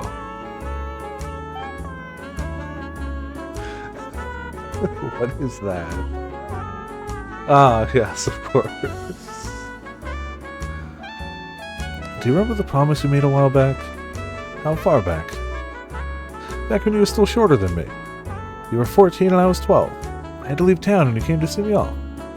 Quite frankly, I didn't think you'd come. I was surprised, even if I didn't show it. Then the eyes fade into the distance. Jacopo, where's your dad? Are you here alone? He didn't even tell me. There's no reason you have to leave town. My old man says the Campanellas have more power. I should be the one leaving. It's not that simple. Grown-ups have a lot to consider. So don't give me that look, Jacopo. We were kids, but we'd both kind of started to catch on to the situation with our families and to the bonds that land held on us. Although we didn't know any of the details at the time, my grandpa owned all the land in the city, all the land the city was built on, but he was a very conservative man. He didn't try to spread his influence, instead opting to fortify what he already had. Don't know exactly when it first started, but organizations were used to administrate cities. And when we were kids, my dad was the capo familia, and my granddad was his consigliere. But just because he was an advisor didn't mean he was powerless. While my dad made the decisions, my grandpa was the only one allowed to fight him on them. Your father was a Coppa Decinia that served under my dad. He wasn't especially happy about that. Yeah, they definitely imply childhood friends, yeah. But parents quarreling doesn't affect their kids, or at least that's what I thought at the time, and what you probably thought too. There was still a chance we could be caught in the crossfire, so my dad decided to send me and my mom away. Off the island and to the north were some more prosperous areas. He thought that by sending us there, we could live our lives clean, regardless of where we came from. There's no changing what's in your blood, though. You could have told me too, or were you planning on leaving without saying anything? No, it was just, all decided so quickly? Why did it sound so accepting? Adults have a lot to consider. You bet they do, but you could at least let them know you're opposed to it, Maria. But no, your tail went straight between your legs as soon as you were told. You just gave up and accepted it straight away. I thought you were better than that. You think I don't know that? But I'll just be in my dad's way if I stay. I'm a kid, a girl. I wouldn't be of any help if something happened. I don't want to need someone to protect me. I've never once thought of you as a girl. Hey now, that's mean. Oh jeez, thanks Jacopo. Now you're getting me all mushy too. If anyone should be sad here, it's me. Not sad? Oh really? Sure you're not actually torn that I won't be around anymore? You're a huge crybaby after all, Jacopino. Hey, when have I ever cried? And don't call me that. I made you mad. Isn't Pino small? Isn't like small, Jacopo? Or like little. I made you mad. Short fuses ever, I see. Gotta learn to keep your head. You're a man, an heir to the Berzazzi family. Don't you lecture me. So pig-headed. You could at least listen to me this once before I'm gone. Hey, Maria? Got a little time to spare? Yeah, sure, but not much. The carriage is going to be here soon. Do you have enough for a trip to the hill and back? Yeah, I should have time for that. Because of our families, we weren't really able to get along with the other kids in the city, so we played a lot on the top of that hill. It became kind of like our little secret lair. There was an abandoned house up there, I guess an old farmhouse or something, and kids love that sort of thing, you know? We called it Casa Nostra, our home, and we pretended it was actually ours. We drew circles on the walls in chalk and used it for target practice. We brought up a bale of straw and used it to make makeshift beds. When either of us got into fights with our parents, we'd stay the night here instead of at home. In retrospect, I'm sure they knew where we were going and just let us do our thing. Oh yeah, this was one time we were playing and a huge storm rolled in, trapping us up there. The wind wasn't just howling, it was screaming bloody murder. It was blowing so hard I thought the house might fly away. As I recall, you were crying that night. Hey, Nero, you here to see me off too? Dog named Nero. So we got Maria and Nero in one Italian time span. Yep. Ah, there you go, waggling your tail with that dumb look in your face. You have no idea what's going on, do you? It wasn't just the two of us who had made Casa Nostra our home base, though. There was one more. A stray black dog. Pretty sure it didn't have actually black fur, though, and it was just really, really dirty. Of course he doesn't. He's a stupid animal. Oh, don't talk about him like that. He's one of us. What are you planning to do about Nero? Just leave him behind? Nothing else I can do. Can't bring a dog in the carriage. Besides, you're here, so it'll be fine. Oh, I'm sure he takes care of the dog and the dog doesn't die on like day 3. Definitely not. Definitely not. Definitely not. Definitely. You take care of Nero, alright? Doesn't like me. You're the only one who can take care of him. Maybe so, but I'm not coming back. He'll starve to death if you don't figure something out. The puny runt. I doubt he could win a fight for scraps. Come on, do it for me. You said he won't be coming back. Did you mean that? You absolutely never returning to this town? There's no telling what may or may not happen, so it's best not to get your hopes up. Better that than the pain of getting let down. Well, turned into quite the cynic, huh? Maybe if I'd been born into a more normal family, I'd be in my room in a pile of dolls right now, my head in the clouds. Can't imagine you doing that, nor do I think that's normal. Ah, well said. Ah, hey, stop that, Nero. Quit licking me, that tickles, and you reek. Maria, what is it? Come back. I don't care if you don't know when it'll be, just don't say you'll never return. No one knows how things are going to end up. Maybe my old man will gain more power, or maybe yours will. Things continue as they are, it'll be your old man. Then, down the line, I will work in service at the Campanella family. That's just fine by me. But even if that's not the future that lies ahead, I promise I will make a place for you. So Maria, question. Do you have a crush on me? What?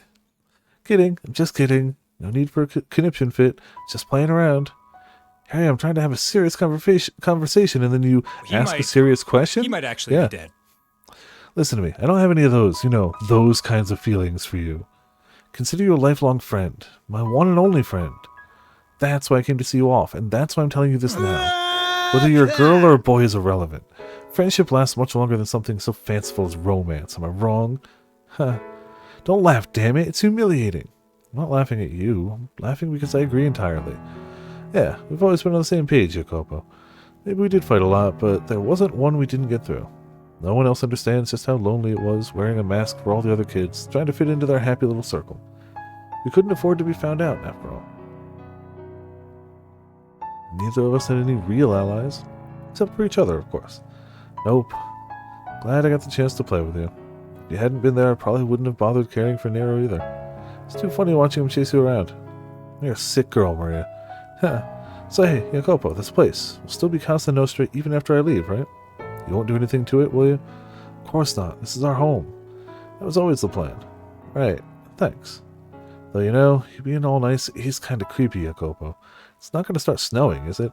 How rude. Well, if you're going to be like that, I'm not sure I want to give it to you. Huh? Give what? A present? You should have said so sooner. Gimme. You don't have a shred of tact, do you? What's the matter? Come on, what did you bring? Let me have it, soldier. Oh, Maria. Consider this a temporary parting gift. You've been wanting one of these for a while.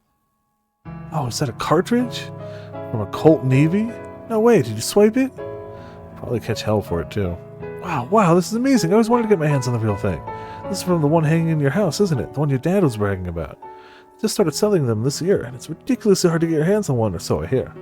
Man, guns from the New World are something else, alright. Just imagine the moment the hammer comes crashing down on the back, this sends chills down my spine. Is she having a Snake in Metal Gear Solid 3 moment? You sure you're a girl going crazy over a bullet cartridge? It's a big deal. I like what I like. You get in trouble if you don't put this back, though, won't you? Don't worry, I'll return it when you return. And I won't tell anyone I gave it to you. Okay, well, I guess I'll take you up on that, then. Thanks, Jacopo. It'll be my treasure. This goes without saying, but don't you lose it. I'm giving it to you as a symbol of our friendship.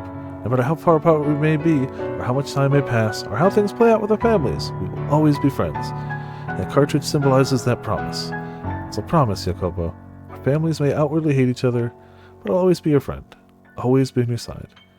And don't you ever go back on those words. I swear upon this glorious cartridge, this historic land, and the names of my ancestors, I shall not make myself a liar. Trust you, Maria. We'll meet again. It may be many years from now, but that won't change a thing. Our friendship will never fade. I mean, she's a maid now, but, you know. God, you were adorable back then. And short to boot. But now you've hardened so much. I was flabbergasted when I next saw you. Dressed all fancy from head to toe. You'd become quite the smug little bastard, I thought. You sure weren't that little kid anymore. You have quite the memory. Well, yeah, I don't forget my promises. I'd never forget I said I'd always be on your side. Question is, did you remember? I did. I remember every word you said that day. And as I said, I left Casa Nostra as it was. Well, it's quite some distance away now. Imagine if we went back and did a little work on it. We could have it looking just like old times. And Nero? About a year after you left, he suddenly disappeared. Just for the record, I did take care of him as you told me to. Guessing he got in a fight with another stray or something. Searched, but I could never find him. Oh well. It has been more than a decade. Not everything's going to be exactly the same. You, however, haven't changed a bit from the girl you were all those years ago. Neither of you. You seem different on the outside, but at your core, I believe you haven't changed at all. Still the same old Jacopino. Could you not call me that? I have changed quite a bit, unlike you, and I am well aware of it. Say, Jacopo, do you consider me supportive? Ferris singing jazz. Everything you could have said. Of course you are. You're constantly supporting me, past and present. You're a proof of the existence of a kind of friendship that can transcend gender, blood, and any other such distinctions. You know, it's honestly kind of bizarre seeing you without a stick up your ass. Wow, harsh words, but true. Excuse me. Come on now, hear me out. You almost had me blushing there. Anyway, before you put that stick back up there, tell me something. Am I still your only ally? You are. Of everyone in this mansion, I'm the only one? Yes. If she would at least have a little more... The madam? didn't actually intend to treat her like that. Believe me, Jacopo, I know.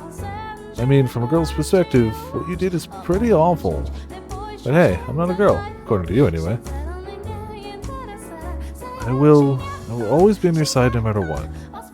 God, I feel as though I'm being consoled. That's what I was going for. Should have never opened up to you. Hey, now's probably not the best time to bring this up, but I have a letter. A letter? Written by the madam. Here. Letter from my wife. Let me see it. Meow.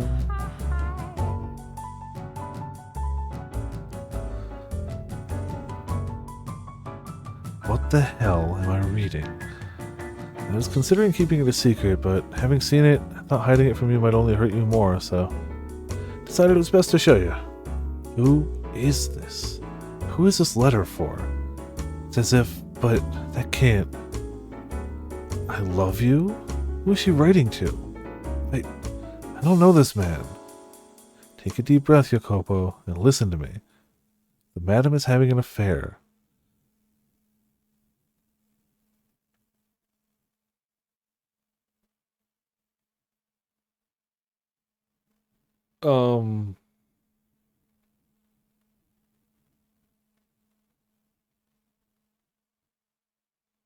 I haven't changed a bit. If you seriously believe that, then I've got news for you, pal.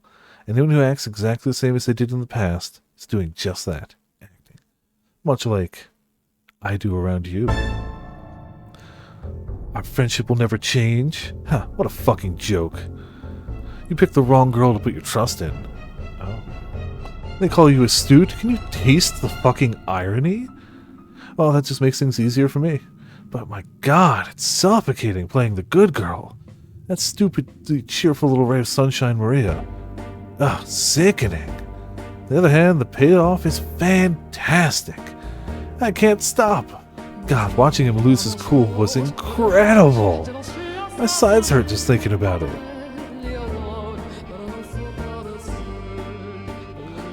You're saying, you're telling me she wrote this? Who else could have written it? It's in her handwriting. Why? Why must she continue to betray me? Has she not taken enough already? What else could she possibly want from me? This is the perfect music. Told her to stay away from my gatherings. I had the rose garden torn down. And yet still she finds other men. I showed her no affection in the entire time I've known her and just keep punishing her and pushing her away. And when I keep pushing her away, she eventually got pushed towards someone else. How could that happen? Besides the fact it didn't happen. But, like, if you can't see how it could happen, you are an idiot. Who's apparently going to be running an entire crime family soon. It would definitely explain why he kept getting worse. When the flames were being fanned, yeah.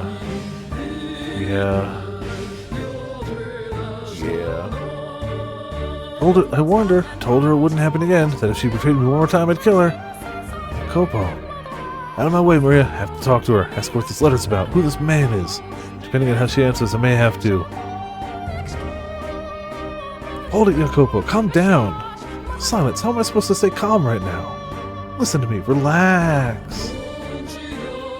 You try to talk to her right now and you aren't going to get anywhere. You're aware of just how frenzied you are, aren't you? Besides, you think she's going to tell you the truth even if you do manage to ask? Of course not. She may look all prim and proper, but that's not the real her. I don't think she's a bad person, but not a bad person. The woman who wrote this letter to another man, she crossed the line, you hear me?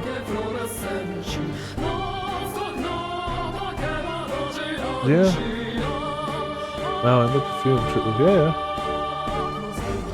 I agree with you there. She's gone too far with this letter. But remember, she's your wife and the daughter of a noble. You know exactly what will happen if you lose control of yourself and do something to her. It's not gonna look good for you. She may be nobility, but I have the Koska. We have our own way of taking care of these kinds of problems. Yeah, he does seem to, and she would know. Yep. I mean, it can't be great for her going from daughter of a very powerful major crime organization to maid for the guy who was the son of the lesser powerful assistant to that crime family. Yeah, didn't see it coming, but it's one of those things where you don't see it coming, but it makes perfect sense in hindsight, which is the ideal way to do it, you know. No, it's as plain as day, it'll only make a bigger mess. No one else knows about this yet. Are you telling me to act like nothing's happening when she so blatantly disrespects me? Jacopo, could you let me take care of it? I'm friends with the Marital. You know that? She'll listen to me, so I'll make sure it gets through to her. Just how much you care about her. I couldn't ask you. It would be disgraceful. Man, both of them actually do care at least a bit about the other, and really just kinda want to push things towards making them working. He definitely has a bit of a violent mobster streak. That is not great. But like, all those like trying to rekindle is just getting thwarted by her, yeah. It's nothing to be ashamed of. What did I tell you? I'm on your side and you're on mine. We're in this together. You can ask me things you couldn't ask others to do. I have tight lips. Anything you ask, I'll keep absolutely under wraps. Damn it. You're right. Yes, you're right. I'm well aware that I always lose myself in her presence. If I try talking to her now, I probably will do something rash, yes. I'll make sure everything works out, got it? You and the madam can go back to the way things used to be, so you don't have to suffer anymore. I'll take care of it. I'm the only one who understands your pain, and I'm the only one who can help you out of it. She's convinced both of them that she didn't even have to convince. She's the only one that both of them have absolute trust in. No one else. At all.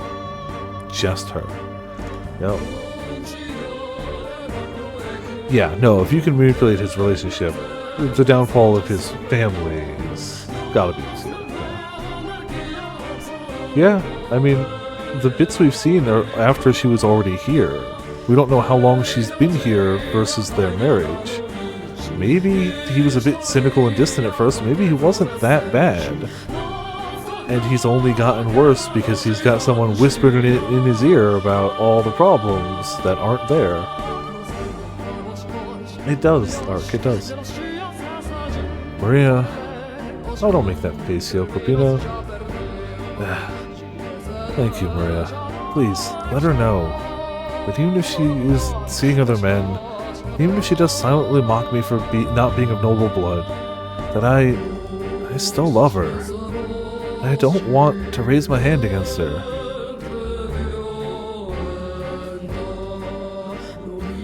You love her? That's a riot. You're too busy chasing your stacks of paper. You don't have what it takes to truly love a woman. Look, I'm not saying she's good, but I'm not saying she's wrong. Not saying she's wrong. I will say, though, I was surprised you lost your head that badly. Quite the little crush you've got on her.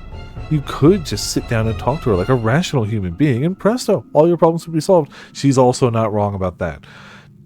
Clearly, I understand why the white-haired girl can't just sit down and have a conversation with him, but if he were to just take a deep breath, go and talk, there'd be no influence. They could just talk, and the problem would be utterly solved. But you can't even manage that, which is why you're in this predicament. Once you're convinced of something, Jacopo, you never let go of it. And she's too timid to speak up for herself. Sorry, madam. I got nothing against you. I just didn't expect things to go quite this well. There's no stopping now. Not when I've got this much momentum. Also, watching a pretty girl like you break down gives me goosebumps. You're still convinced I'm the only person you can trust. Man. How did he react to the letter? Well, yeah, about that. Did he not take it? Oh no, he took it, just, don't feel too bad about this, Marital. He said he's too busy with work, and tossed the letter aside. I told him to make sure he writes you a reply, but he hasn't gotten around to it at all. I see. That's a shame. kills me to see you like this, madam. I don't get why he has to be so heartless. Not even taking a little bit of time out of his day to read the letter you poured your soul into writing. It's unacceptable. I'm sure he really is busy. He did not throw it away, though, did he? I imagine he means to read it when he has more time. Madam, after everything he's done to you still think he means well? I have faith. My timing was poor, that's all. I believe in him. I believe that the day will come when he gives me his attention again, as he did before. Madam, so could I ask you to believe with me, Maria? To have faith that he will once more show me his love, and that mine will reach him? Something tells me that it will all work out if you pray for it. Yeah, okay. If you're fine with me praying, I'll pray. I'll get down on my knees for you, madam. I'll have faith. Thank you. I'd like to write another letter. When it is complete, can I ask you to deliver it to him? I'll give him as many as you want. As many as it takes for you to get through to him. You really ought to learn not to be so trusting, madam. Take a real close look, and you'll see exactly who it was that ground your happy little life into dust. Thank you, Maria. Ha! I'm the reincarnation of the Mother of God. God, I can't hold back the laughter. This is a stage of my own creation. We don't have enough actors, so the playwright had to take on a role herself, but that only adds to the excitement. Yes, this is all my masterpiece. You're just ignorant puppets dancing to my tune. Yep, he's too unable to talk with her, and she's too shy to say a damn word. From the first shot to the last, blind to whose finger is sitting on the trigger. Listen to me, Jacopo, and try to keep your head. I saw the madam meeting with another man behind your back. You know the arch in the rose garden? The far side's out of sight from the mansion, making it a perfect place to hide. Oh. I thought he was just doing that to piss her off, but no. Saw her back there. From the looks of it, the madam is having her meetings with one of the men who comes to your business gatherings. And they don't act like they're just friends. But just to be clear, I don't have any solid proof. So it'd be best if you didn't mention this to her yet. You wouldn't want to start throwing around accusations only to find out too late it was all a big misunderstanding. Don't say anything, but let it simmer, you know. Don't say it. Think it a lot. I'll get to the bottom of it, so you... I think the madam might just have her eyes on several men. Being a woman, you know, I can tell these things.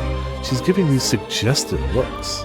But to whom, I can't pinpoint. A lot of people come in and out of this house, after all. But you want to keep her from leaving her room? That might be for the best. With so much going on, with so much going so well, it makes me think even God's on my side. They could just talk it over with one another.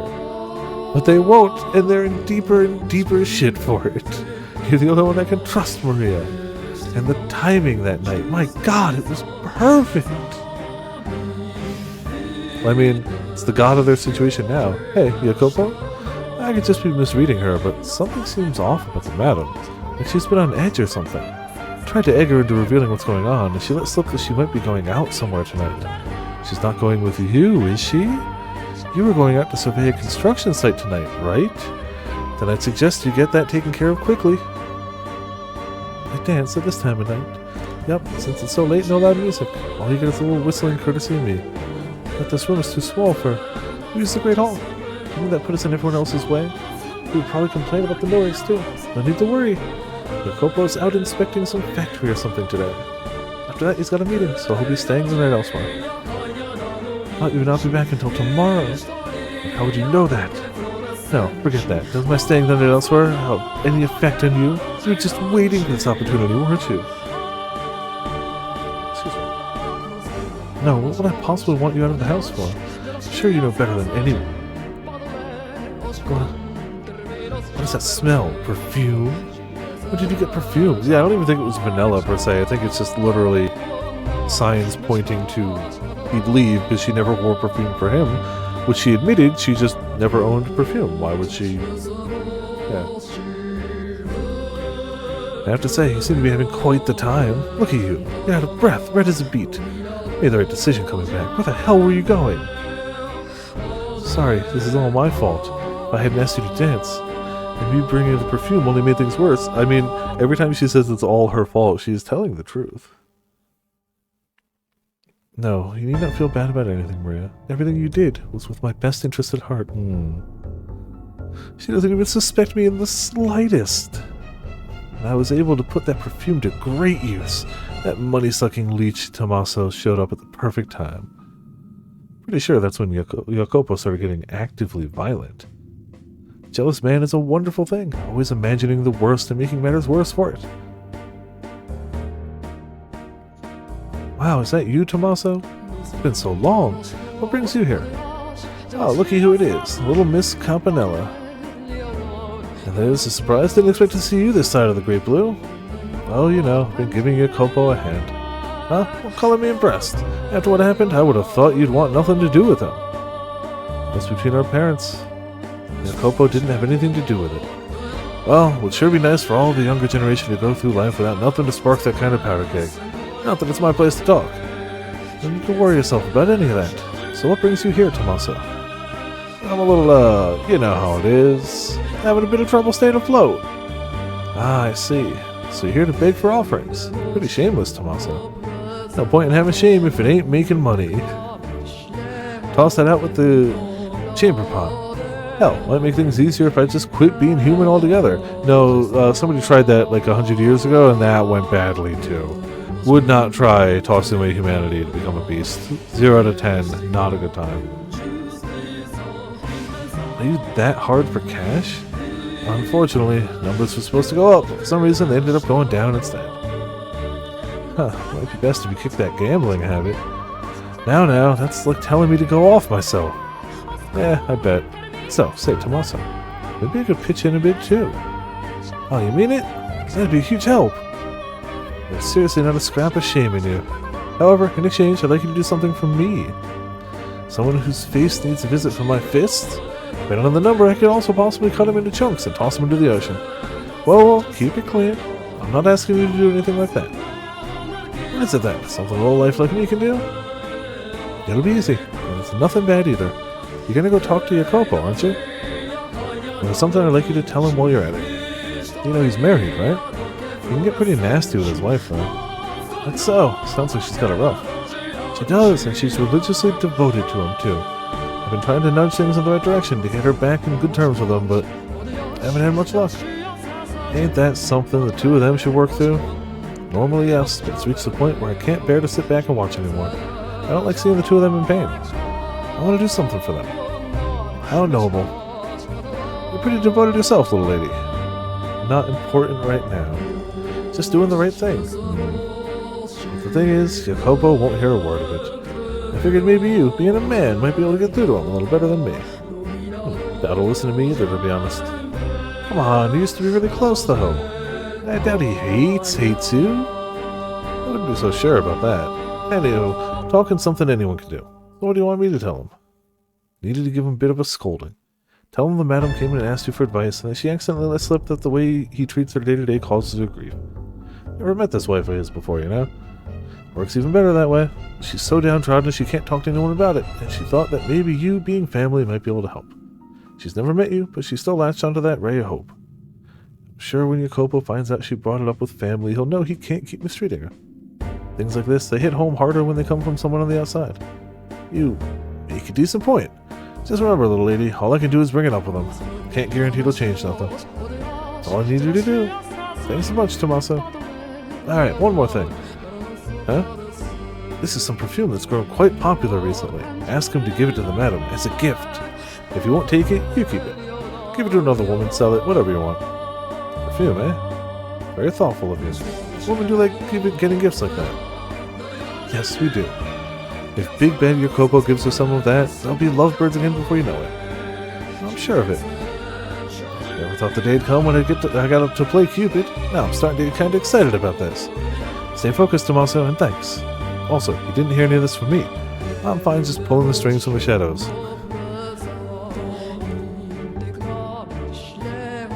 The relationship is complete shambles. And Jacopo still insists he fucking loves her. And the madam says she still believes in him. Seriously, how stupid can you be? Poor Jacopo. Poor madam. Now then, let's see where this boulder rolls to next, and how far it keeps rolling. Depends, is there Chris Redfield on the way? Because then it might stop, but otherwise it's probably going to pick up some speed. Naturally, I will be nudging it along its way. As after all, a play lives or dies by the director's hands.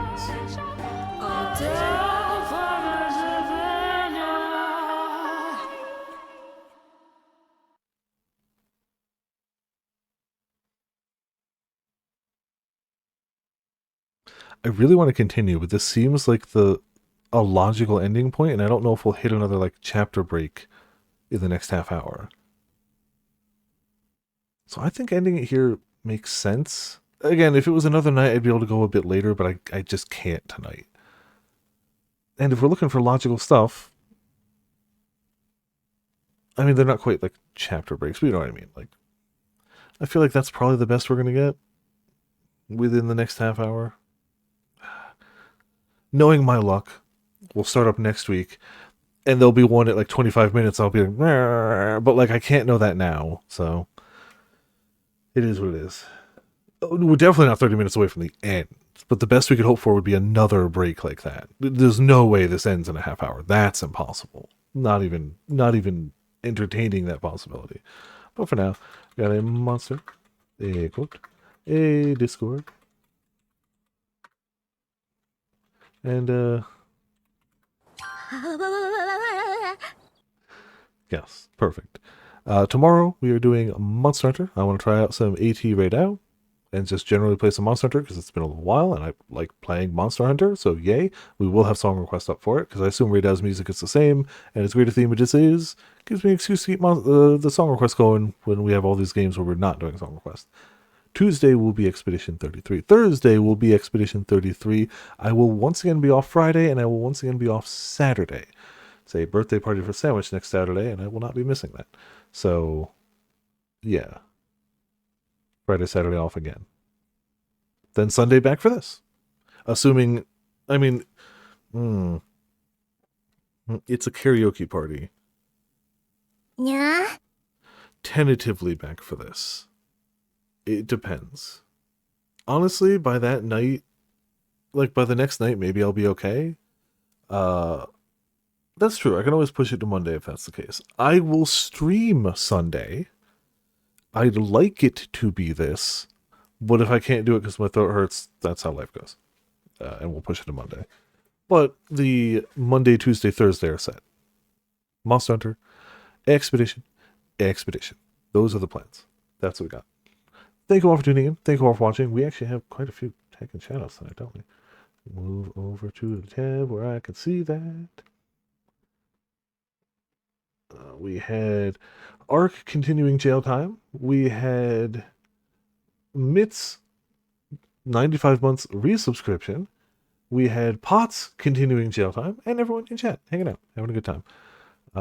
Thank you all for tuning in. Thank you all for watching. This has been Viper AS for Viperland, and I will see you all next time.